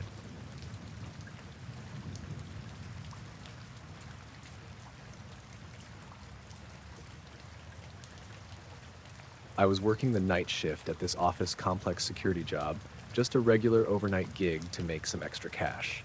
Nothing fancy, mostly just watching cameras and making rounds every couple of hours. The building's a pretty standard place. Big parking lot, a few offices, some empty spots most nights. Quiet for the most part. That night started out like any other. I clocked in around 11 p.m., grabbed my coffee, and settled into the security office. The place is small, with a bank of monitors showing all the cameras. Entrances, hallways, the parking lot. Usually it's just static views of empty parking spaces and dark asphalt. Sometimes you catch a stray car driving by or someone locking up late, but not much else. Around 1:30 a.m., I was scrolling through the parking lot cameras, just checking for anything odd. It was a clear night, stars out, and the lot was mostly empty, maybe a dozen cars parked. I noticed something strange on the main lot camera. At first, it looked like a shadow moving over the cars, but it wasn't just a regular shadow from a cloud or anything natural. It had a distinct shape, triangular, and it moved in a way that didn't make sense with any passing car or airplane. The weird part was that none of the car's motion sensors went off. The parking lot has these lights that flick on when something moves nearby. Pretty sensitive usually, but the lights stayed off, even as this shadow moved slowly, smoothly across the entire lot. It was like it was hovering just above the cars, casting this huge dark triangle over them. I leaned in, trying to get a better look. The shadow glided from the far corner of the lot toward the building, steady and quiet. It didn't cast any light or reflect anything, just this flat, black shape moving without sound. Then the feed cut out, just went black. I checked the other cameras, but the main lot view was gone. The clock on the monitor showed the time. The feed was dead for exactly 12 seconds. No glitch, no static, nothing, just blank. When it came back, the shadow was gone, the parking lot looked normal again, and all the lights were back to their usual off state. I stared at the screen for a minute, trying to figure out if it was a camera malfunction. But the other cameras were fine, and the feed timing was weird. Exactly 12 seconds down, no more, no less, like something had interrupted the signal on purpose, or maybe cut the feed. After that, I started scanning the footage frame by frame, rewinding and playing slow motion. The shadow was definitely there before the blackout, moving in a way no car or plane could, and after the blackout, there was no sign of it, no changes in the parking lot, no damage, no cars moving or anything. I called the day shift supervisor the next morning, asked if anyone had been in or out overnight, or if they knew anything about the cameras cutting out. He said nothing unusual was reported, no other camera issues. The system logs didn't show any errors or tampering either. That whole night I kept checking the cameras, expecting something else, but nothing like that happened again. The rest of my shift was pretty uneventful, but I couldn't shake the feeling of being watched, like something was hovering just out of sight. I don't know what that shadow was. I don't know why the cameras cut out exactly when it passed, and I don't know why the motion sensors never triggered. It didn't make a sound, didn't leave a trace, just appeared for a few minutes, then disappeared like it wasn't there at all. I kept working nights after that, but I avoided that camera angle whenever I could. Something about that triangle, the way it moved, and the silence around it just didn't feel right.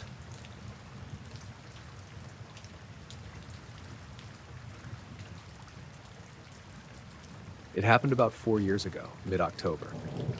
I was driving back from my brother's place outside of Jackson. He'd invited me over to help fix a busted fence post on his property, and we ended up having a couple beers after. I wasn't drunk or anything, 2 bottles over the course of 3 hours, just tired. I left around 10:30, figured I'd be home by a little after midnight. It's about a 90-minute drive, mostly back roads. I took Route 43, the same way I always do. That stretch between Pine Hollow and Lakewood gets real quiet at night. It's all woods and farmland, and you can go 10, 15 minutes without seeing another set of headlights. There's one gas station halfway, but it's usually closed by 9. I had the radio on low, just enough to fill the silence. I remember checking the time at 11:47. I know that exactly because the song playing was Wicked Game, and I thought it was weird to hear that so late on a rock station. Right after that, I came around this long bend just past mile marker 214, the one where the shoulder drops off into a ditch. I know that bend well. That's where it happened. I felt this weird pressure in my ears, like I was gaining altitude too fast. Not painful, just sudden. Then they popped, like when you're in a plane. At the exact same moment, every hair on my arm stood up. No exaggeration.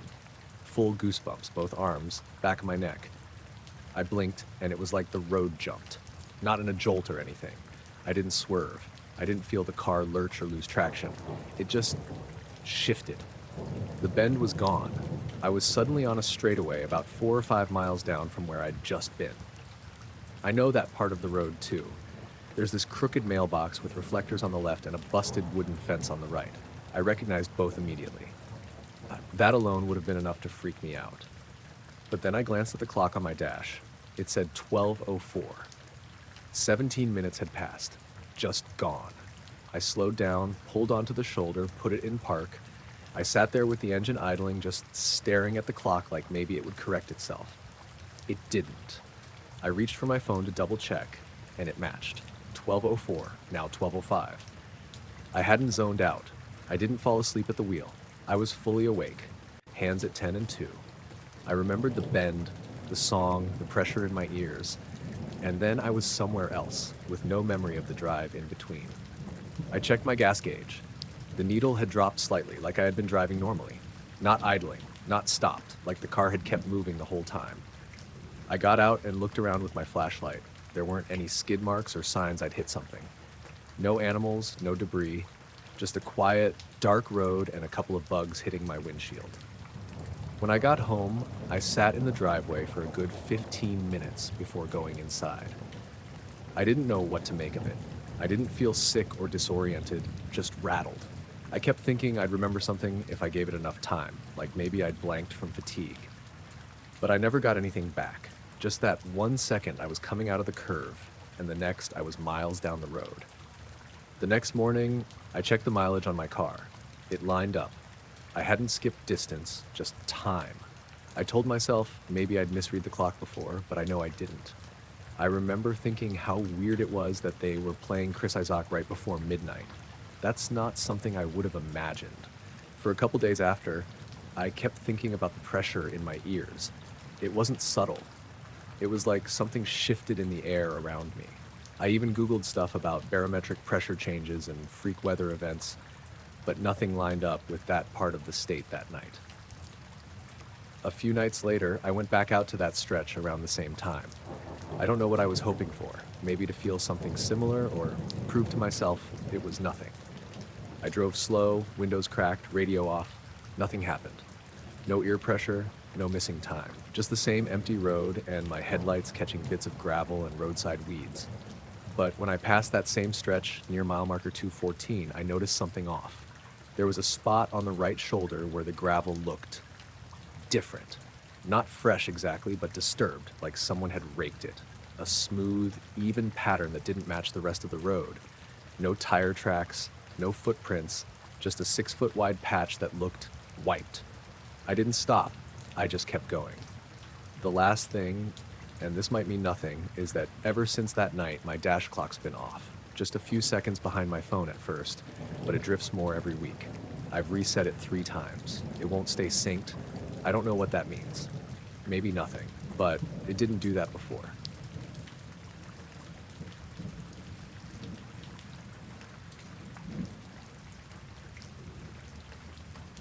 I was walking home from my late shift at the diner, taking the usual route through the neighborhood by the edge of town. It was just after midnight, quiet and cold, the kind of night where the streetlights flicker a little and everything feels stretched thin. I had my headphones in, music low, mostly to keep the weird sounds of the wind from freaking me out too much. I guess I was half listening when I noticed the air above the field next to the road wasn't right. There was this shape, just hanging there maybe 20 feet off the ground. It looked like a big metallic thing, but it wasn't like any helicopter or drone I've ever seen. No lights blinking, no sound at all. Just this smooth, silvery thing, kind of oval shaped, but not perfect. Almost like it had dents or panels, but none of it reflecting the streetlights properly. I stopped walking, pulled one earbud out, and stared. It didn't move. It just hovered, and the weirdest part was how silent it was. Even with the wind blowing, I couldn't hear a single sound from it. No motors, no hum, nothing. Just the wind around it. I pulled my phone out to try and get a picture, but the screen kept flickering and then went black. I tried again, and it did the same thing, like the phone didn't want me to record it. After a few seconds, the thing just slowly started to drift upwards out of sight behind the trees. I stood there for a long time, feeling like I was forgetting something important, but nothing came to me. I called the police to report it.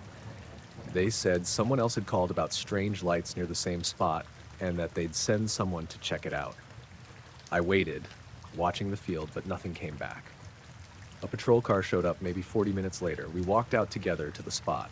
What we found was just a patch of grass, blackened and scorched. It wasn't burned by fire, no ashes or char marks, but the grass was dead, like it had been fried by some intense heat. No debris, no footprints, no signs of anything besides that scorched circle maybe 6 feet wide. The officer looked at me like I was making it up. I showed him the spot where I said the thing hovered, but it was empty now, just that scorched grass. He asked if I wanted to come down to the station and make a report. I did, but even sitting there telling the story felt weird, like maybe I was remembering wrong. That night, on the way home from the station, I kept glancing out the window, half expecting to see it again. But there was nothing, just the streetlights and the dark fields. The next day, I went back to the field during daylight. The grass had started to grow back, green shoots poking through the dead spot. There was no sign of anything else, no strange tracks or marks in the dirt, nothing. I tried telling a couple friends, but they just laughed it off, said it was probably some weird weather thing or someone messing with me. I wanted to believe that, but something about the silence and the way it moved just didn't sit right. Sometimes at night when I'm lying in bed, I think about how that thing didn't make a sound and how my phone just died when I tried to film it, like it didn't want to be seen or recorded. I don't know what it was or why it was there. I don't even know if it was really there, but the scorched grass is real, and that, to me, is the only part I can't explain.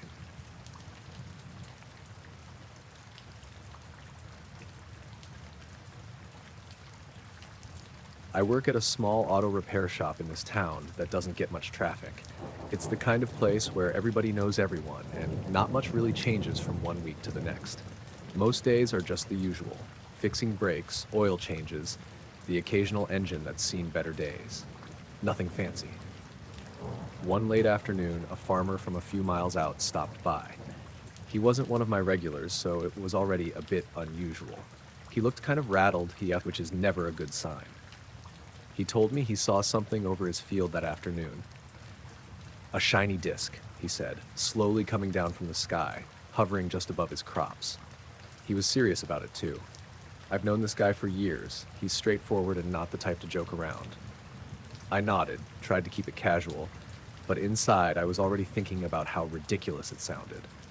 Still, I figured it was worth noting since he was clearly shaken. Nothing like that had ever been reported around here. The next day, weird stuff started happening in the shop. First, it was small things.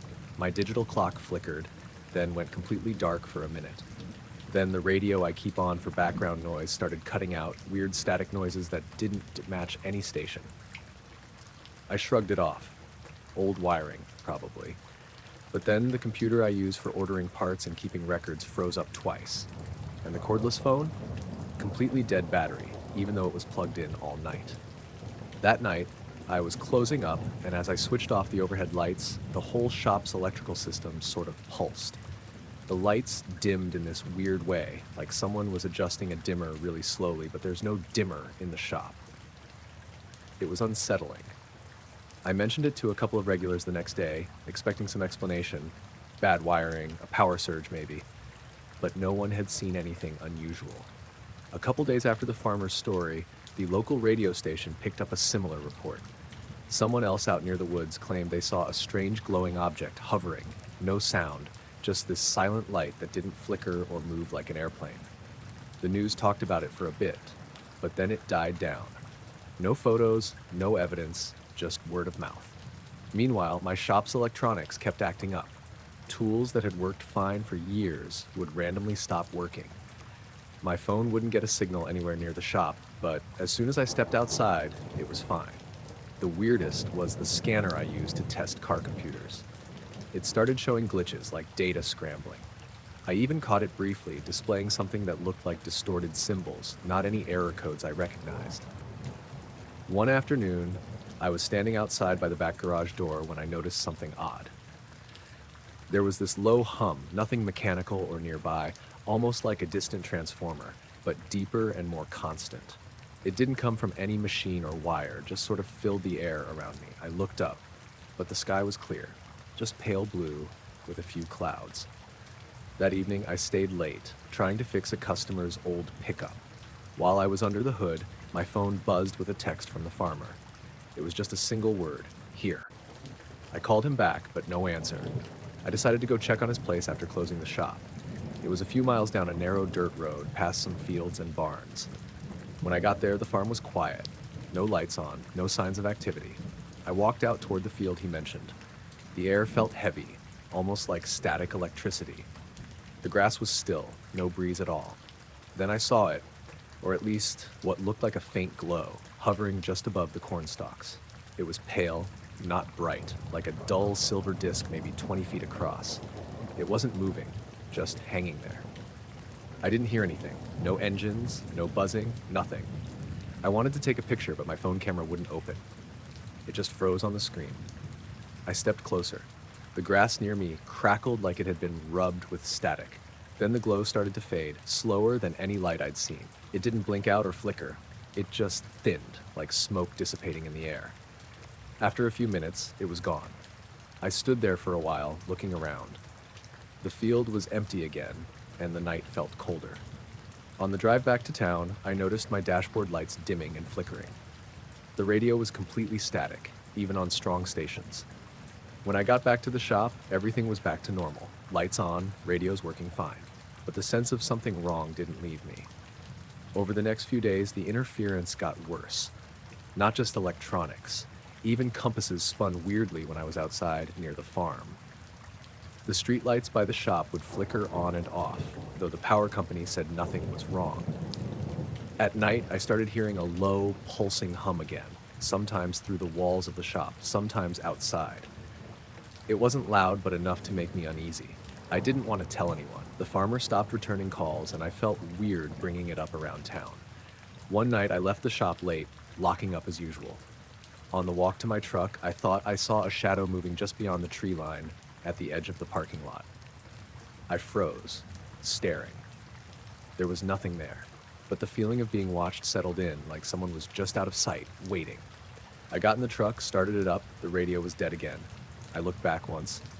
Nothing. That weekend, I decided to take a break and head home early. Driving out of town, the sky was clear, the stars out. But as I passed the farm, a faint light blinked on near the barn, low and steady, not like any normal porch light. Then it disappeared. At home, I couldn't shake the feeling that whatever was out there wasn't gone. The electronics at the shop finally stopped acting up a few days later, just as quietly as it had started. No one else talked about the lights or the strange hums after that. I keep thinking about that shiny disc the farmer saw, how the whole town's electronics seemed to glitch around that area, and the way the light just vanished. I don't know what it was. I just know it felt like something was watching, and it wasn't about to say hello.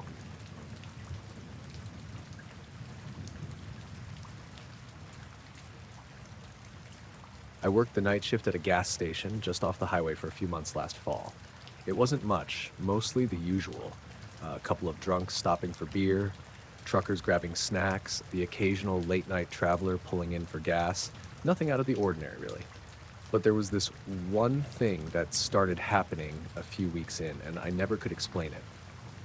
Every night, around 2:17 a.m., this silver sedan would pull up and park directly across the street from the station. Not in any of the nearby parking spots, just on the side of the road, right under this old street lamp. The weird part? Nobody ever got out of the car. The engine would turn off, the headlights would go dark, and the whole thing would just sit there. Silent. Empty looking, but no one ever moved it. I first noticed it when I was stepping outside for a cigarette. The glow from the street lamp made the car's paint look almost metallic, like it was polished to a mirror finish. The windows were tinted, but not so dark that you couldn't see inside at all. The seats were empty every time I glanced over. At first, I thought maybe someone was hiding out in there, waiting for someone, or maybe it was stolen and abandoned. But the car was always clean. No dust, no leaves or bugs on it, nothing that would suggest it'd been sitting there for days. It showed up the same time every night, 2:17 a.m., almost like clockwork, and it was gone by the time I finished my shift around 6 a.m. I mentioned it to a couple of regular customers and coworkers, but no one else had seen the car. I figured maybe I was imagining it or seeing things in the dark. But then I got a little more curious. One night, I decided to take a better look. I finished up inside, locked the station door behind me, and walked slowly across the street. The air was chilly, and the only sounds were distant crickets and the faint hum of passing cars on the highway. The sedan was there, exactly where I expected, sitting perfectly still. I circled it once, looking for anything unusual. The tires were all fully inflated, the windshield was spotless, no notes stuck to the door or windshield, no scratches, no dents, just a clean, silent car. I stared inside. No one. I called out, "Hey, is someone in there?" Nothing. The car didn't respond. I half expected some kind of answer, even a muffled one, but the street was quiet except for the sound of my own breathing. That night, I felt like I was being watched. Not by anyone I could see, but like something was paying attention to me from the darkness beyond the street lamp's reach. I shook it off and went back inside. A few nights later, I decided to set up my phone to record outside the window. I wanted to catch whatever it was on video, or maybe prove to myself I was just losing it. I set the phone on the counter facing the window and let it record through my whole shift. When I checked the footage the next morning, the car did show up at exactly 2:17 a.m., just like always, but something was off. The headlights never came on, but the street lamp's light around it dimmed slightly, like the car was absorbing some of the glow. The weirdest part was how the air around the car looked on video. It shimmered, like heat rising off pavement on a hot day, but the night was cold. It wasn't fog, just this slight distortion, like the space around the car was bending or vibrating. I didn't say anything about it, not even to myself at first. I was already feeling uneasy, and the last thing I wanted was to convince myself I was seeing ghosts or something worse. Then one night, about a week later, something new happened. The car showed up at 2:17 a.m., as usual, but this time, a figure appeared inside. I saw it from the corner of my eye, a shadowy shape shifting behind the windshield. I froze, unsure if I'd really seen it or if my brain was messing with me. The figure didn't move or get out of the car. It was just there, sitting still. The interior lights never came on, but the outline was definitely human. Maybe a man, but I couldn't tell for sure. The figure didn't wave, didn't look at me, just sat facing forward. I watched it for maybe 5 minutes, heart racing, feeling like I was trespassing by just looking. Then the figure vanished. I blinked, and it was gone. I checked outside immediately, but the car was empty again. No one anywhere nearby. That's when the quiet started changing. I began hearing noises around the station late at night, faint tapping sounds like someone was knocking on the walls. But no one was there when I went out to check. Sometimes the fluorescent lights inside the station flickered. Once, the power cut out for exactly 30 seconds. No storms, no outages reported anywhere nearby. When the lights came back on, the car was gone, and I was alone. I kept trying to convince myself it was nothing, maybe a prank or an animal messing with the wiring. But the feeling of being watched didn't go away. One night, I tried to confront it. When the car arrived, I stepped outside, crossed the street again. I called out, "Who are you? What do you want?" No answer. The figure didn't appear that time, just the empty car sitting silent. I stood there for a while, but my nerves got the better of me. I walked back to the station and locked the door behind me. After that, the car kept showing up every night at the same time, but the figure never came back. A few times I thought I saw headlights far down the road, like someone was watching me from a distance, but every time I looked directly, there was nothing. The strangest thing happened on my last night working there. Around 2:17 a.m., the car pulled up, but the street lamp above it went out completely. Total darkness, except for the faint glow of the gas station's sign across the street. I watched the car, waiting for the figure, the shimmer, anything. Nothing happened. Then slowly, the car just vanished. I mean, it wasn't driving away. It was just gone. One second it was there, the next it wasn't. I stepped outside, looked around. No tire tracks, no signs it had moved. It was like it disappeared into thin air. I told the manager I was done after that night. I wasn't sleeping well, and the feeling of being watched wouldn't go away. I never saw the car again after I quit, but sometimes when I'm driving late and past that stretch of highway, I swear I catch a glimpse of something silver just sitting under that old street lamp waiting for 2:17 a.m.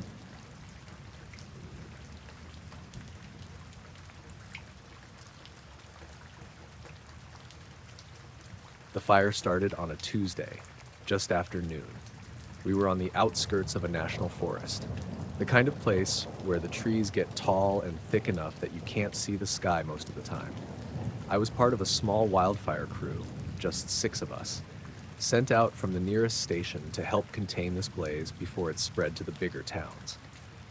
It was the kind of work where you get used to being covered in soot and sweat and the smell of smoke hanging in the air all day. We'd been on the fire line for maybe 4 hours, hiking in and setting up hoses and digging fire breaks. The wind was shifting a bit, which made everyone nervous. It wasn't a huge fire, but in that kind of dry forest, it could get out of hand fast. We were working near a ridge, and the smoke was thick enough that it blocked out the sun. Everything looked orange and hazy, like a permanent dusk. Around 7 p.m., just as the sky was starting to darken, someone on the crew, Jesse, I think, called out that there was a light in the smoke above the ridge. At first, I thought it was one of the helicopters or planes that come to drop water or retardant. But the helicopters had stopped flying hours earlier, and this wasn't a blinking light or a searchlight. The light was bright, white, and steady. It looked like a giant flashlight beam, but it wasn't cutting through the smoke in a cone like a spotlight would. Instead, it was just a glowing orb, maybe 10 feet across, hanging in the middle of the thick smoke a few hundred yards away. It moved slowly, descending from higher up the ridge and then stopping in place. No one spoke for a second. We all just stared. The smoke around the light twisted and curled like it was reacting to the glow, but the fire itself kept burning around the edges. We tried to figure out what it was. Jesse swore it wasn't a drone or anything from the Forest Service, but none of us knew what else to think. The light stayed there for maybe 5 or 6 minutes, just hovering without moving. It didn't pulse or flicker. It was almost unnervingly calm given the chaos of the fire around it. Then, after those minutes passed, it started to rise again, slowly at first, then faster, until it vanished into the thick smoke above the ridge. That's when the weirdest thing happened. We noticed that the fire below, in a nearly perfect circle around where the light had hovered, was completely out. The ring was about 50 feet across, and inside it the forest looked untouched by the fire. No burnt leaves, no blackened trees, nothing. Just a clean, crisp line separating the burned ground from the unburned. We checked it over and over, poking at the edges, expecting it to smolder or flare back up. But nothing. The fire had stopped dead. Like someone had drawn an invisible boundary it wasn't allowed to cross. We radioed back to base to report it, but the static was thick and garbled, like the radio was having trouble getting through. When someone finally answered, they told us to hold position and wait for the night crew to arrive. We set up camp near the edge of that ring, still looking out at the glowing orange sky and the dense smoke. The crew was quiet, more serious than usual. Nobody really joked or tried to explain what we'd seen. That night, I couldn't sleep. I kept hearing that low hum under the crackling of the fire, almost like a distant engine idling somewhere. But there was nothing else out there except us and the forest. In the early morning hours, I got up and walked over to the fire ring again. The air inside it was cooler, and the smell of smoke was faint, almost like the fire had never been there. I noticed something else then. The trees just inside the ring looked different. They weren't burnt, but they also weren't quite normal. The bark was smoother, and the leaves had a slightly darker green than the rest of the forest. It was subtle, but once I saw it, I couldn't unsee it. I told the crew, but no one else seemed to notice. Maybe they were too tired or just wanted to move on. The rest of the day went by slowly. The fire crews that arrived later started reinforcing the fire breaks, but the fire didn't cross that circle at all. We spent hours making sure the line held. When we finally left, the smoke had cleared a bit. I looked back one last time at that perfect circle. It stood out, stark and strange, against the rest of the blackened forest.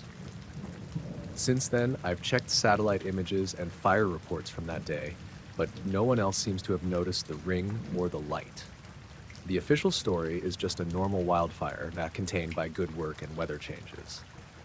I'm not so sure. Sometimes when I'm outside at night, I swear I hear a faint hum far off in the distance, like a machine running quietly just beyond the trees. And every now and then, I catch a glimpse of something moving in the shadows at the edge of the forest. Not a person, not an animal, but something else, watching.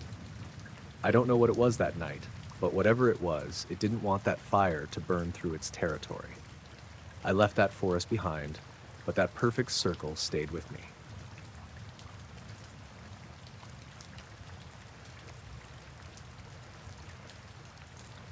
My girlfriend and I were camping out near the Mojave, about 20 miles off the main highway.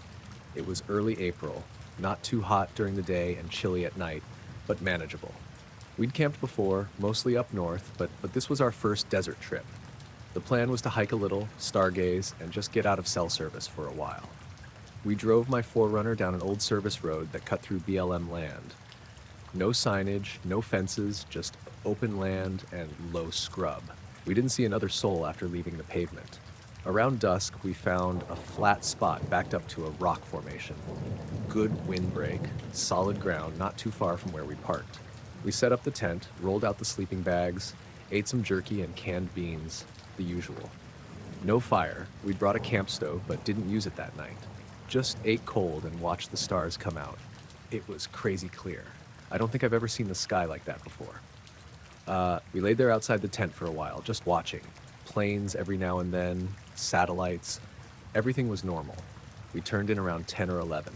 No animals, no wind, no noise at all, really. It got cold fast, but we brought good sleeping bags. I remember hearing one coyote far off before I fell asleep, but that was it. At some point during the night, I woke up. No noise woke me. I just opened my eyes. I was on my back, and I could see that the zipper on our tent door was open at the top, like 4 or 5 inches down from the peak. We'd closed it all the way before sleeping, I was sure of that. It was too cold not to. I sat up and looked around. My girlfriend was still asleep next to me, breathing steady. Nothing inside the tent looked disturbed. No bugs, no rustling, nothing missing. I didn't hear anything outside, but I still felt, I don't know, exposed. I leaned forward and zipped the door fully shut again, slow so I wouldn't wake her. Then I just sat there, listening. Not scared exactly, but alert. I stayed up maybe 20 minutes. There was nothing. No wind, no sounds, just that kind of dead silence you only get way out in places like that. Eventually, I laid back down and closed my eyes, but I don't think I really slept after that. When the sun came up, I was already awake. My girlfriend stirred next to me and asked if I'd unzipped the tent during the night. I told her no at first, then said, yeah. I had, because I saw it was open and zipped it back up. She looked at me funny, like maybe I was messing with her, but I wasn't. We stepped out of the tent to start making breakfast, and that's when we both stopped. Right in front of our tent, someone, or something, had taken the bundle of firewood we'd brought. Just a few sticks, maybe 8 or 10 pieces, in a mesh bag by the back tire, and arranged them in a perfect ring on the ground. Not stacked like for a fire. A flat, even ring. Every piece equidistant, maybe 3 feet across total, centered directly in front of our tent door. We hadn't touched the firewood. We hadn't planned on a fire. It hadn't been moved when we went to bed, I was sure of that, because I'd stepped over the bag on the way into the tent. The ground was sandy gravel. There weren't any boot prints or tire tracks, nothing around the ring either. Just the wood laid down like it had been measured out. We stood there for a while, not talking. It was bright out, fully daylight, but the silence felt wrong, like the whole place was holding its breath. Eventually, I walked around the perimeter of the camp. Nothing missing, nothing moved. Our cooler was untouched. Our packs were zipped. I looked for footprints or drag marks. Nothing. No animal sign either. The firewood itself was completely clean. No scratches, no soot, no bugs. just dry sticks laid end to end in a circle, not even a broken twig. I asked her again if she'd gotten up or heard anything. She hadn't. She's a light sleeper too. We both would have heard something approaching, but we didn't. After maybe 10 minutes of just standing there trying to figure it out, we packed up. No breakfast, no hike. We didn't talk much while tearing the tent down. Everything fit back into the 4Runner quick, and we got back to the road by 9 a.m. Later that afternoon, when we got back to town, I checked the firewood bag. It was empty. Not a single stick left inside. We never saw anyone else out there. No cars passed us on the way in or out. Nothing else ever came of it. Nothing followed us home. We never went back.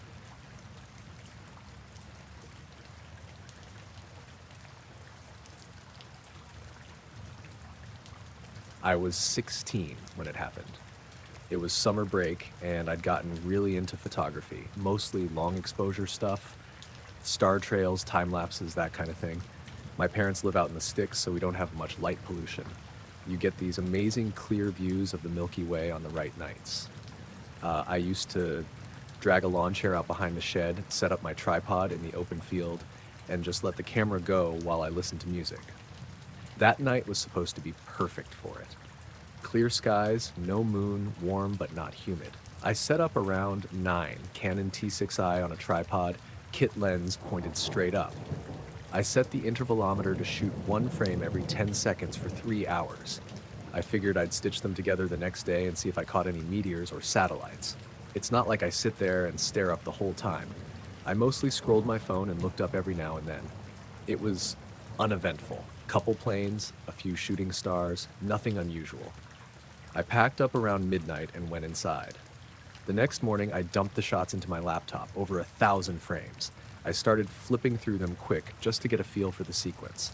The stars moved just like they should, smooth rotation, nice trails. But about halfway in, there was this one frame that didn't make any sense. It was completely black, not overexposed or glitched. The stars were just gone, all of them. Like something massive had blocked them out. I thought it might be a cloud at first, but when I zoomed in, it wasn't that. The edges weren't soft or diffused. They were sharp. Not perfectly clean, but too defined to be fog or mist. And it wasn't the lens cap or anything stupid like that. I had a frame before and after that were totally normal. I isolated the 3 frames, the normal one before, the blacked out one, and the normal one after. 10 seconds between each. That thing, whatever it was, had to have passed over and out of frame in under 20 seconds. I kept going back and forth between them. The stars just disappeared. Whole constellations gone. Like a section of sky got erased, and then it came back. The weirdest part was the shape. It wasn't circular like a balloon or drone. It wasn't a plane either.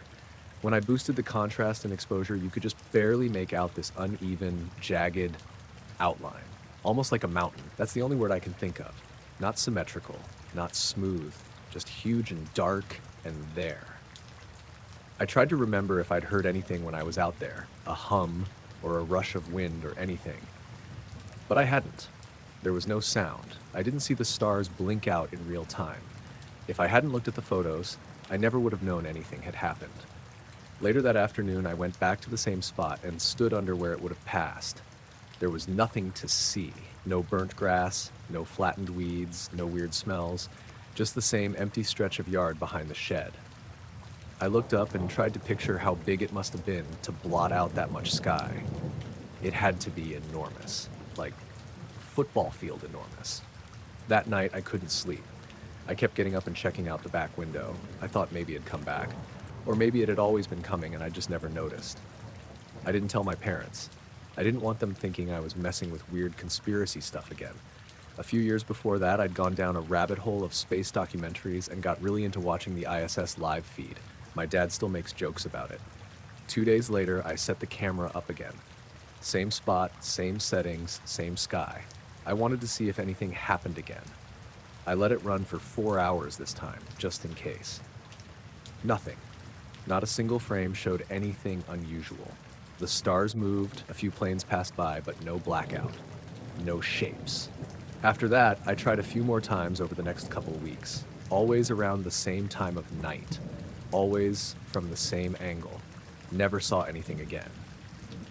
One night, I thought maybe I'd imagined the whole thing, that the frame was some camera glitch I didn't understand, but I uploaded it to a few photography forums and asked if anyone had seen something like that. Most people said it didn't look like a sensor issue. They agreed something had actually been between the lens and the stars. No one could say what.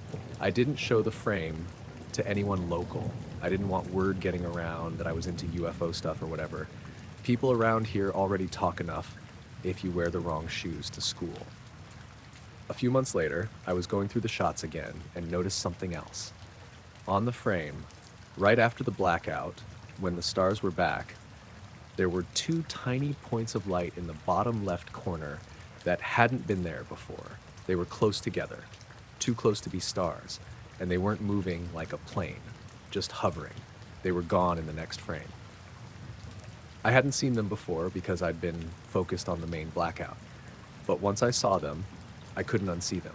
They were small, but definitely there. Same color temperature as stars, but not in the same place, not following the same path. That messed with me more than the big shape, honestly, because it meant there might have been more than one thing up there. After that, I stopped taking time lapses for a while. It just didn't feel fun anymore. I still have the camera, and I still shoot stuff sometimes, but never at night. Not from that spot. Once or twice, I thought about deleting the frame, but I always end up keeping it. I don't show it to people, I don't talk about it, but it's there.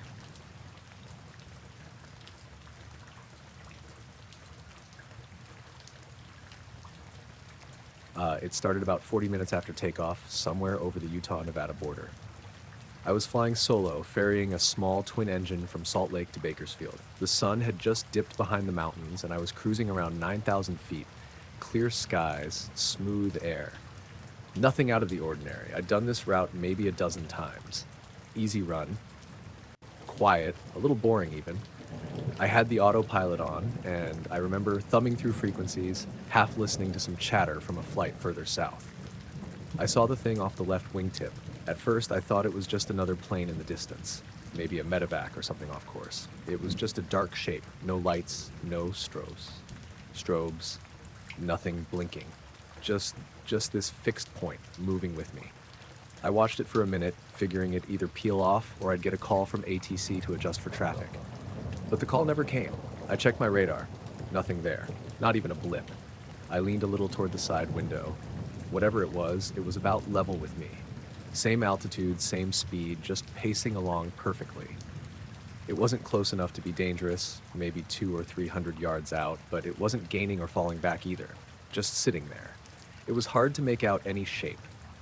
The way the light was fading made it look more like a hole in the sky than an object.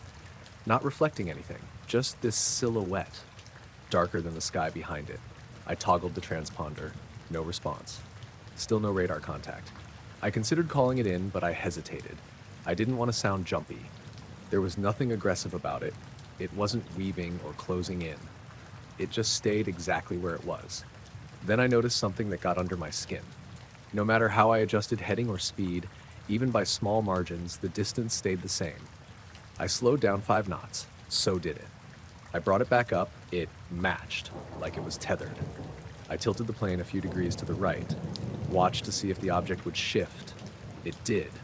Stayed in the same relative position. No turbulence, no pressure changes, just smooth air and that thing hanging out beside me like it belonged there. After about 5 minutes of this, I tried to get a better look. I switched off autopilot and gently turned left, easing into a bank that would bring me toward it. The second my nose started to pivot in its direction, it vanished. Not accelerated away, not dropped altitude, just gone. One frame it was there, the next it wasn't. I leveled out, scanned everywhere, nothing. Checked radar again, still clear. I tried raising ATC just to ask about nearby traffic, kept it vague. They said no known aircraft in my vicinity. The rest of the flight was normal, uneventful. But here's the part I can't explain. After I landed in Bakersfield and taxied in, I started logging the flight data. My GPS track was clean, but there was a 10-minute span over central Nevada where the flight path line dipped, just slightly, like the plane had drifted down maybe 50 feet and then corrected. I never touched the yoke during that time. Autopilot was engaged the whole stretch. There was no change in pitch, no turbulence, nothing I would have felt. But the altitude data shows this soft, slow dip, then a gentle climb back up, like something had drawn the plane lower without me noticing. I checked the barometric readings. No anomaly. That dark shape never reappeared. Not on the way back. Not on any other runs since. I still don't know what I was looking at. It wasn't a drone. Too big and no lights. It wasn't another plane. No heat signature, no transponder, no warning. Just me, alone in the air with something that shouldn't have been able to do what it did.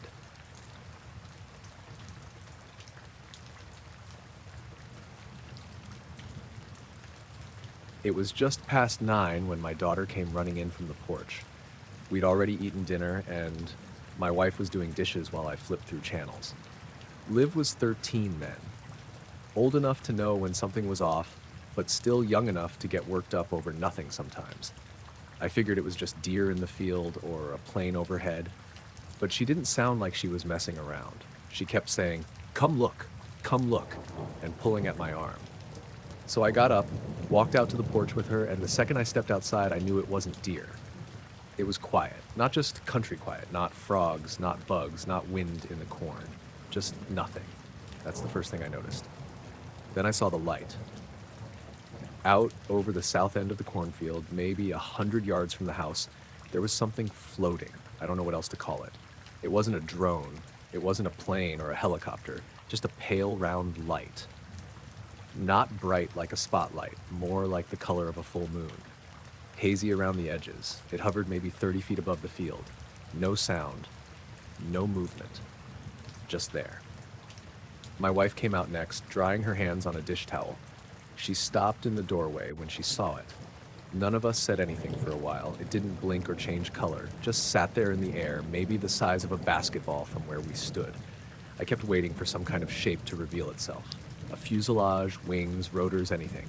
But there wasn't anything there except the light. We stayed on the porch for probably 5 minutes. The dogs were inside, and he noticed they weren't barking. In fact, they were lying down by the laundry room door. Not asleep, just still. That was weird too. After a while, the light drifted, not fast, just smooth, maybe 10 or 15 feet to the east. Then it stopped again. No wobble, no sound. I walked down the steps into the yard without thinking, just trying to get a better angle. It didn't react. I went maybe halfway across the yard before my wife said my name. Not loud, just enough to snap me out of it. I stopped and looked back. She looked scared. When I turned around again, the light was gone. No sound, no flash. Just not there anymore. I stared at the sky for a few seconds, thinking maybe it had shot upward, but I didn't see anything. No trail, no movement, just empty dark. We didn't say much that night. My wife told Liv not to talk about it at school. I agreed. Not because I didn't believe what we saw, but because I didn't want anyone treating her like she was crazy. We didn't call the sheriff. Didn't take photos. Didn't know what we'd even say. Next morning, I went out to the field before breakfast.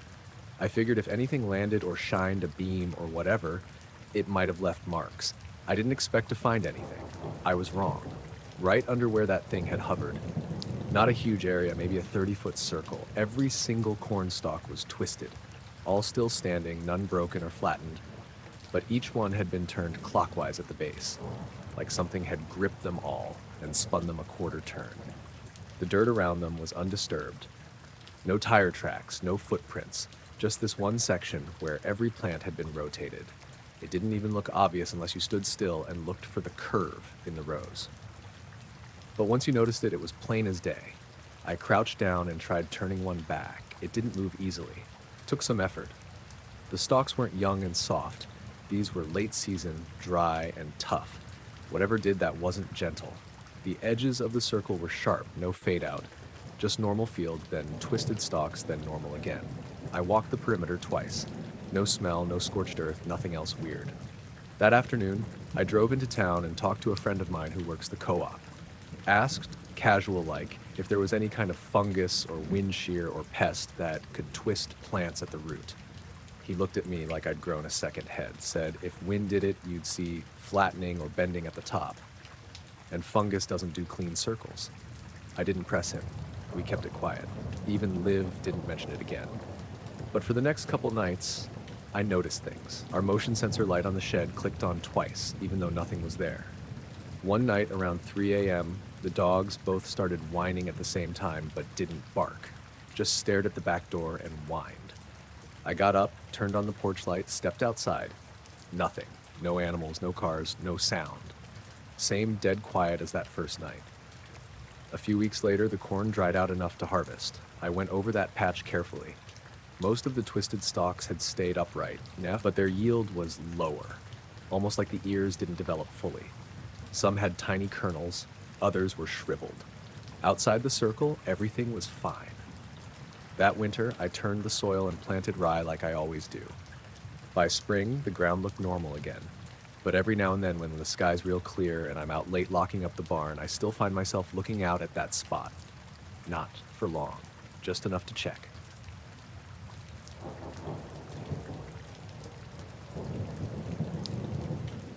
We'd been camping out in the woods for 2 days, just me and my son. I wanted to do something different for his birthday, so we picked a spot a little off the beaten path, nowhere with cell service or much noise besides the forest itself. I figured it'd be good to get him away from screens for a bit, let him experience the quiet. It was supposed to be simple, some fishing, a little hiking, and sleeping under the stars. The first night was normal enough. We set up the tent, cooked some hot dogs over the fire, and then settled in for bed around 10. The air was cool but not cold, and the usual sounds of the forest were all around us, the rustle of leaves, crickets chirping, an owl or two hooting far off. I remember thinking it was peaceful, the kind of quiet you get when you're not in a city. My son fell asleep pretty fast, and I stayed up a little longer just listening to the night. When I finally nodded off, I didn't expect anything strange to happen, but I woke up in the middle of the night, not sure why at first. The tent felt different, like something was off. It was darker than before, like the stars had disappeared. I blinked a few times, trying to get my eyes to adjust. Then I realized my watch was dead. That struck me as odd. It had been fully charged that morning. I reached over and grabbed my son's phone to check the time. Nothing, just a black screen. I tried my own phone, no power. I even checked the small flashlight I always keep in my bag, and it wouldn't turn on. Every battery-powered device we had was completely dead. I started to feel that creeping kind of worry you get when things just don't add up. I opened the tent flap to look outside, expecting the usual night sounds, some breeze, maybe the distant call of an animal, but there was nothing. No wind, no insects, no birds.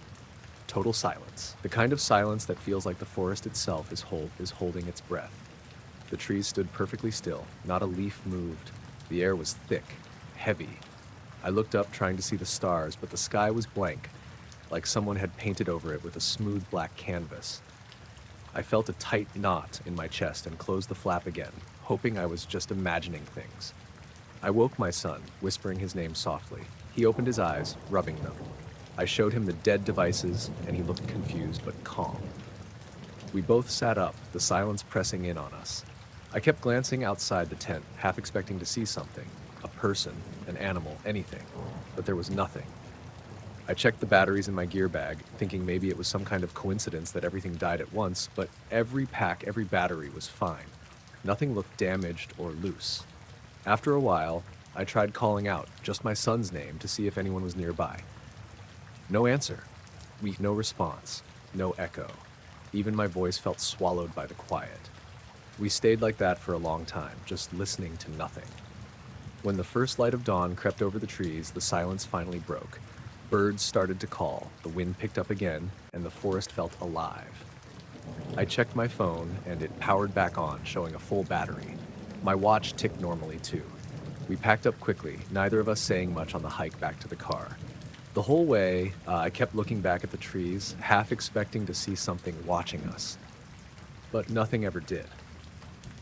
That night, back home, I couldn't shake the feeling that we'd been somewhere in between, a space where the normal rules didn't apply. I've told a few people what happened, but no one seems to have an answer. I still don't know what to make of it.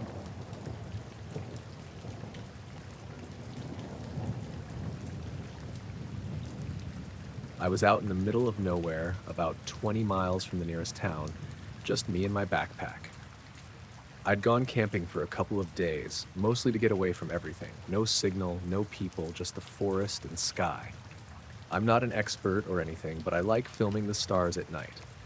I brought my old DSLR on a tripod and spent a few hours capturing time lapses and long exposures. That night, the sky was clear, the kind of dark that feels almost heavy when you look up. No moon, just stars everywhere. I set the camera facing the open patch above a small clearing near my tent and let it run. The plan was to check the footage in the morning and see what I got. I was sitting by the fire just thinking about how quiet it was, the kind of silence that presses in, you know? There were the usual sounds of the woods, distant owls, a couple of rustles I assumed were raccoons or something, but otherwise, nothing out of the ordinary. After a while, I decided to call it a night. I put the camera away, zipped up my tent, and laid down to sleep. The night passed like any other, quiet and cold. The next morning, I grabbed the camera and started looking through the footage. I wasn't expecting much, just a bunch of stars moving slowly across the sky, maybe a shooting star or two. But when I reached a frame about 2 hours after I started recording, something weird caught my eye. There was a tall figure standing behind where I'd set the tripod. It was barely visible, just a dark shape, but it was definitely human-shaped. It looked like it was standing still, facing away from the camera, maybe looking up at the sky. The weird part was there was no sound in the footage, no rustling, no movement from the figure, just completely silent and still. I went frame by frame hoping to catch it moving or blinking or something.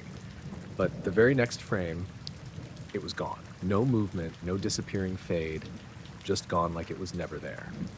I rewound and played it again, trying to catch any signs I'd missed. I checked the rest of the footage for anything similar. Nothing else showed up.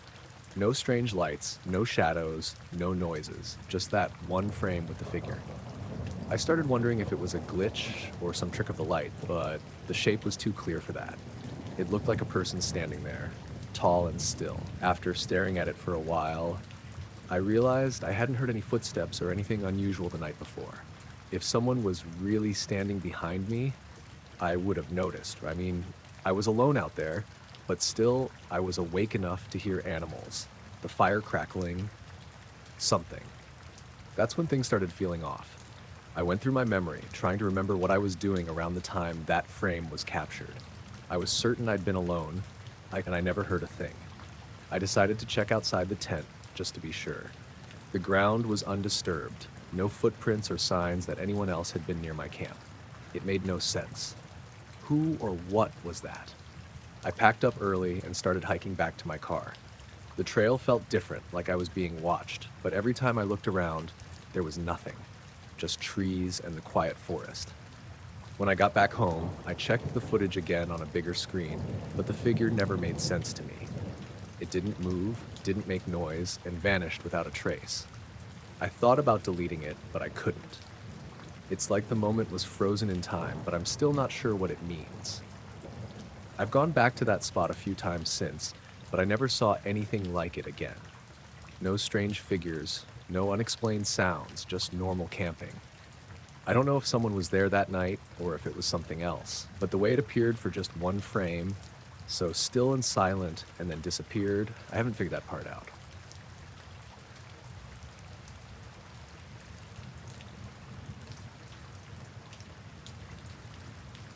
I was night fishing off the coast, maybe a mile or so out from the inlet.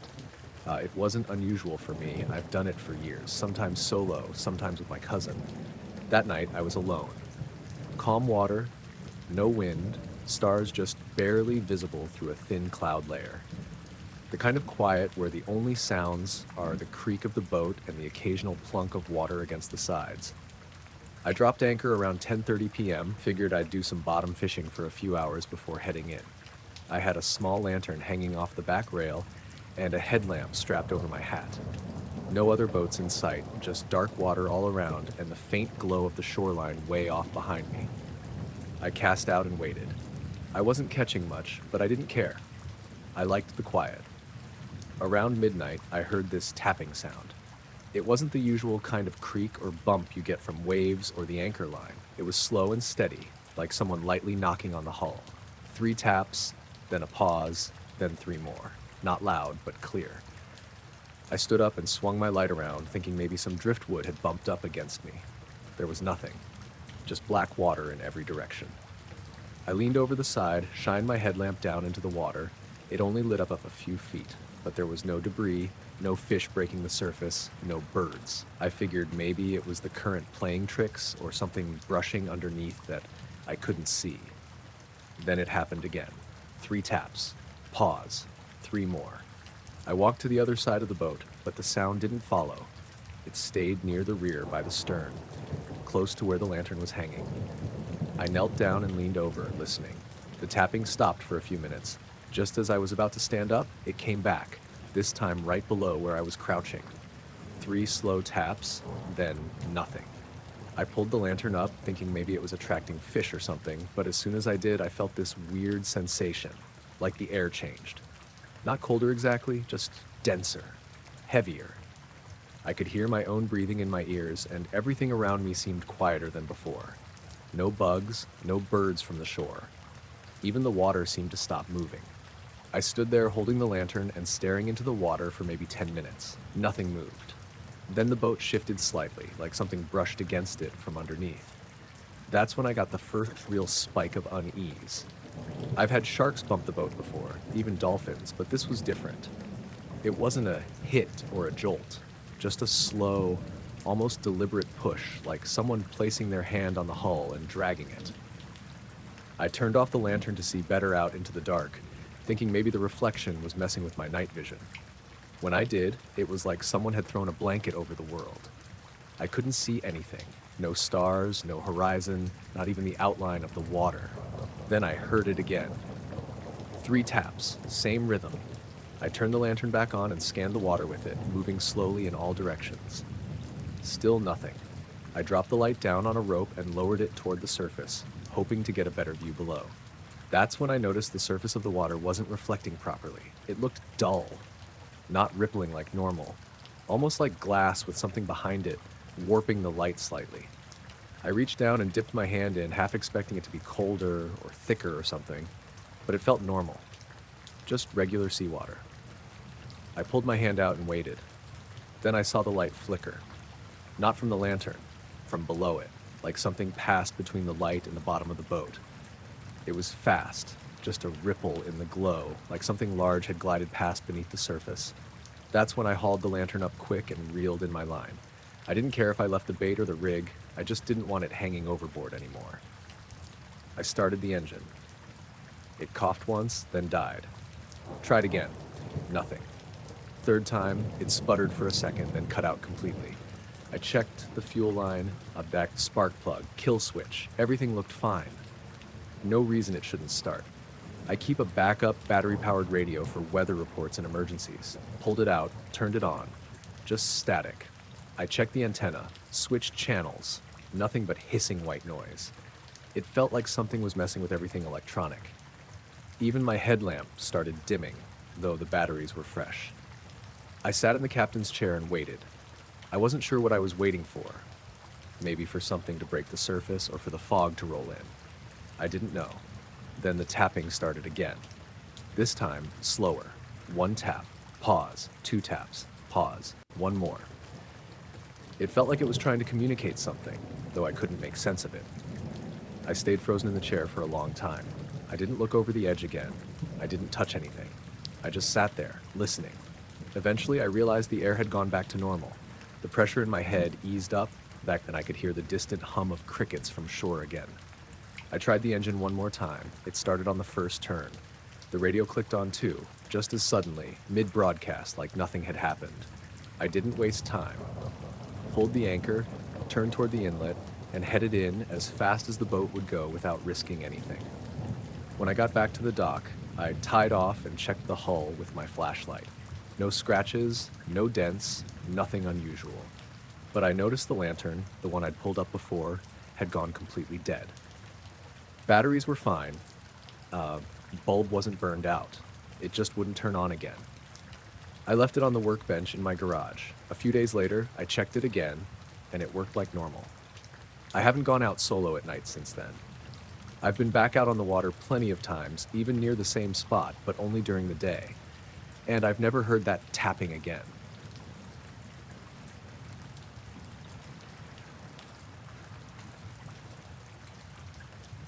It happened during my Thursday overnight shift about 3 years ago now. I was running the graveyard block at a small independent station outside Flagstaff. Midnight to 4 a.m., mostly pre-programmed stuff, low audience, very little live interaction. It was an easy gig, especially during the winter when the calls dropped off and the phone lines stayed mostly dead. That night started like any other. I got in around 11:30, checked the queue, queued up the playlists. Weather was clear but cold. I remember scraping frost off my windshield in the parking lot. We ran mostly classic rock and old school alt during the late shift, but I'd sneak in ambient stuff when the manager wasn't checking logs, just to keep myself from nodding off. The call came in a little after 2 a.m. I remember because I just faded out of a long instrumental track and was reaching for my coffee when the line blinked. I hadn't taken a single call all night. I figured it was a trucker or someone killing time, maybe looking for a request. I picked up and did the usual, "You're on the air, what can I play for you?" But there was no voice, just this high-pitched digital tone. Not static, not feedback. A weird, clean note, like something you'd hear from a modem if you're old enough to remember dial-up. I said hello again. Still nothing. Then the tone changed, dropped low and mechanical, like a deep hum with layers under it. Chirps clicking like automated signals or compressed data. It wasn't random either. It shifted in pulses, kind of rhythmic, but not in any pattern I could place. I took it off air and kept listening, just in case it was a prank, but it didn't sound like someone screwing around. It sounded too deliberate. Then, after maybe 30 seconds, the signal just stopped. Not a click or hang up, just gone. Deadline. I figured I'd toss on another track and think it through, but when I looked back at the console, all the meters were frozen. Dead air. No signal to the tower. I hadn't touched anything except the phone. I tried resetting the stream, then the automation software. Nothing worked. The mic channel was still hot, but the board wasn't feeding anything to the transmitter. Even my monitor feed had gone silent. I called our tech guy, first time I'd ever had to wake him during my shift. He didn't pick up, so I left a message and started rebooting the hardware manually. Took everything down, waited, brought it back up in stages. The signal came back eventually, around 6 or 7 minutes later, but that window of dead air, it was total.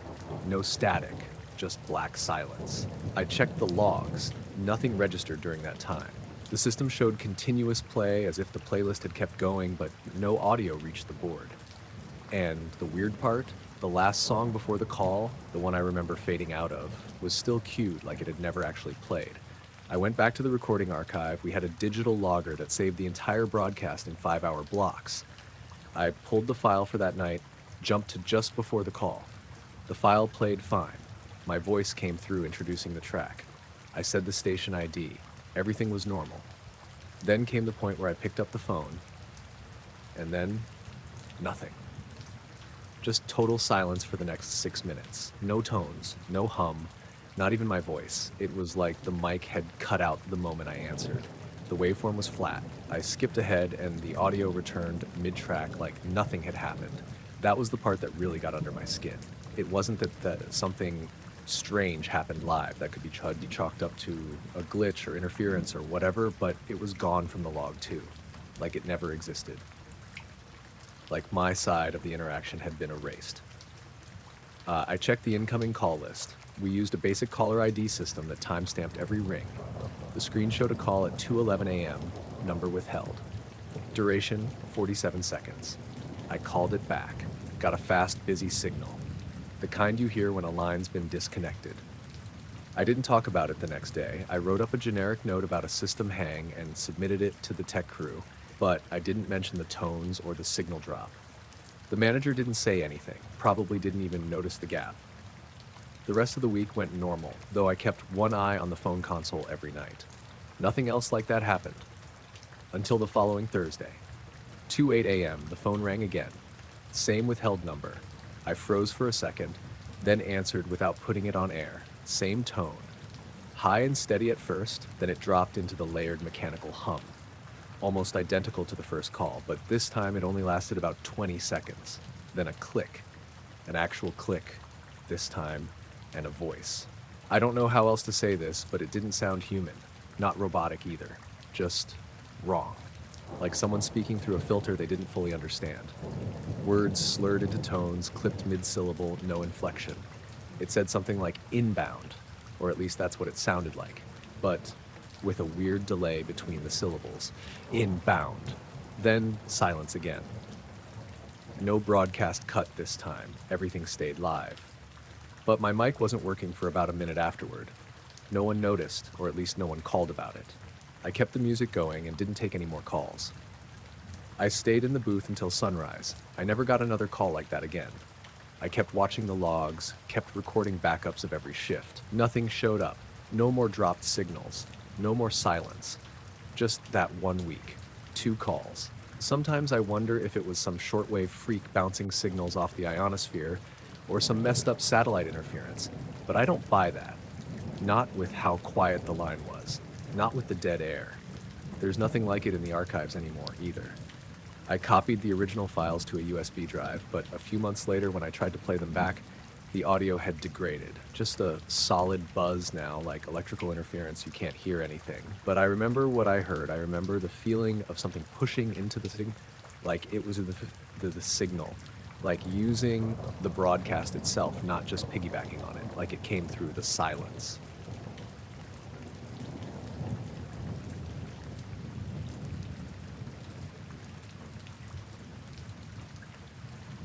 I'd been using the same spot in the field behind my house for stargazing for years. It's nothing special, just a fold-out lawn chair, a telescope on a cheap tripod, and an old thermos I keep full of coffee even in the summer. The sky out there stays pretty clear most nights, and the light pollution's low enough to see a good chunk of the Milky Way. I'm not a professional or anything, but I like cataloging what I see, sketching constellations, logging satellites, sometimes trying to catch meteor showers if I'm lucky. This started in early September. I remember that because the nights had just started cooling off and I'd finally started wearing a hoodie again. I was out around 10:30, pointing my telescope toward Cassiopeia. It's one of the easiest ones to find, and I'd been tracking a few double stars in that region. That's when I noticed something weird. One of the stars near the bottom arm of the W shape wasn't quite steady. It didn't flicker like atmospheric distortion. It had a rhythm to it. A faint pulse like a slow strobe. It wasn't bright enough to stand out unless you were really looking. I only caught it because I was sketching and it messed up my spacing. I glanced back and forth a few times, thinking it might have been a plane, but there was no movement. It just sat there, faint and steady between each flicker. I marked it with a question mark in the margin and moved on. The next night, same time, I checked again, and it was still there. Same brightness, same flicker. Only this time, it looked like it had shifted slightly. It wasn't aligned with the rest of the stars in that corner anymore. I thought maybe I'd logged it wrong the night before, so I pulled out the previous page and lined up the sketches. It had definitely moved, just a hair. But enough to notice if you were paying attention. I watched it for a solid 20 minutes. No movement while I was watching, just that weird, offbeat flicker. Nothing else in the sky blinked like that. By the third night, I was looking for it first thing. It had drifted even farther. Still in the general area of Cassiopeia, but now sitting just outside one of the main arms. I tried checking flight paths, satellite maps, even amateur forums. Nothing matched. No known satellite stayed in one area for that long, and it definitely wasn't a star. Stars don't move like that, not over 3 days. Around the 5th or 6th night, it really sank in how odd it was. It wasn't just the movement, it was how deliberate the movement seemed. Each night, it had drifted in the same direction by about the same distance. I started feeling weird about it. Not scared exactly, but uneasy, like it was doing something, tracking across the sky like it had a purpose. I told my friend Tom, who's into astronomy even more than me. He came out on the 7th night with his binoculars and saw it too. He couldn't explain it either. It's not a plane, he said, and it's not twinkling right. That flicker's too clean. We kept checking it together for a few nights after that. Same slow drift, same pulsing flicker. One night it didn't move at all, just sat there like it was waiting. That was the same night my telescope stopped focusing. Everything else in the sky was crisp, but when I turned it toward that spot, the image went soft. Not blurry, more like the lens didn't want to cooperate. I adjusted it every way I could. Still no clarity. Tom's binoculars were fine, but even he said it looked off. Like it wasn't there exactly, just behind something. I tried taking a photo with my phone through the scope. Nothing showed up, just black sky. Even though I could see it with my eyes, the phone didn't register anything in that part of the image.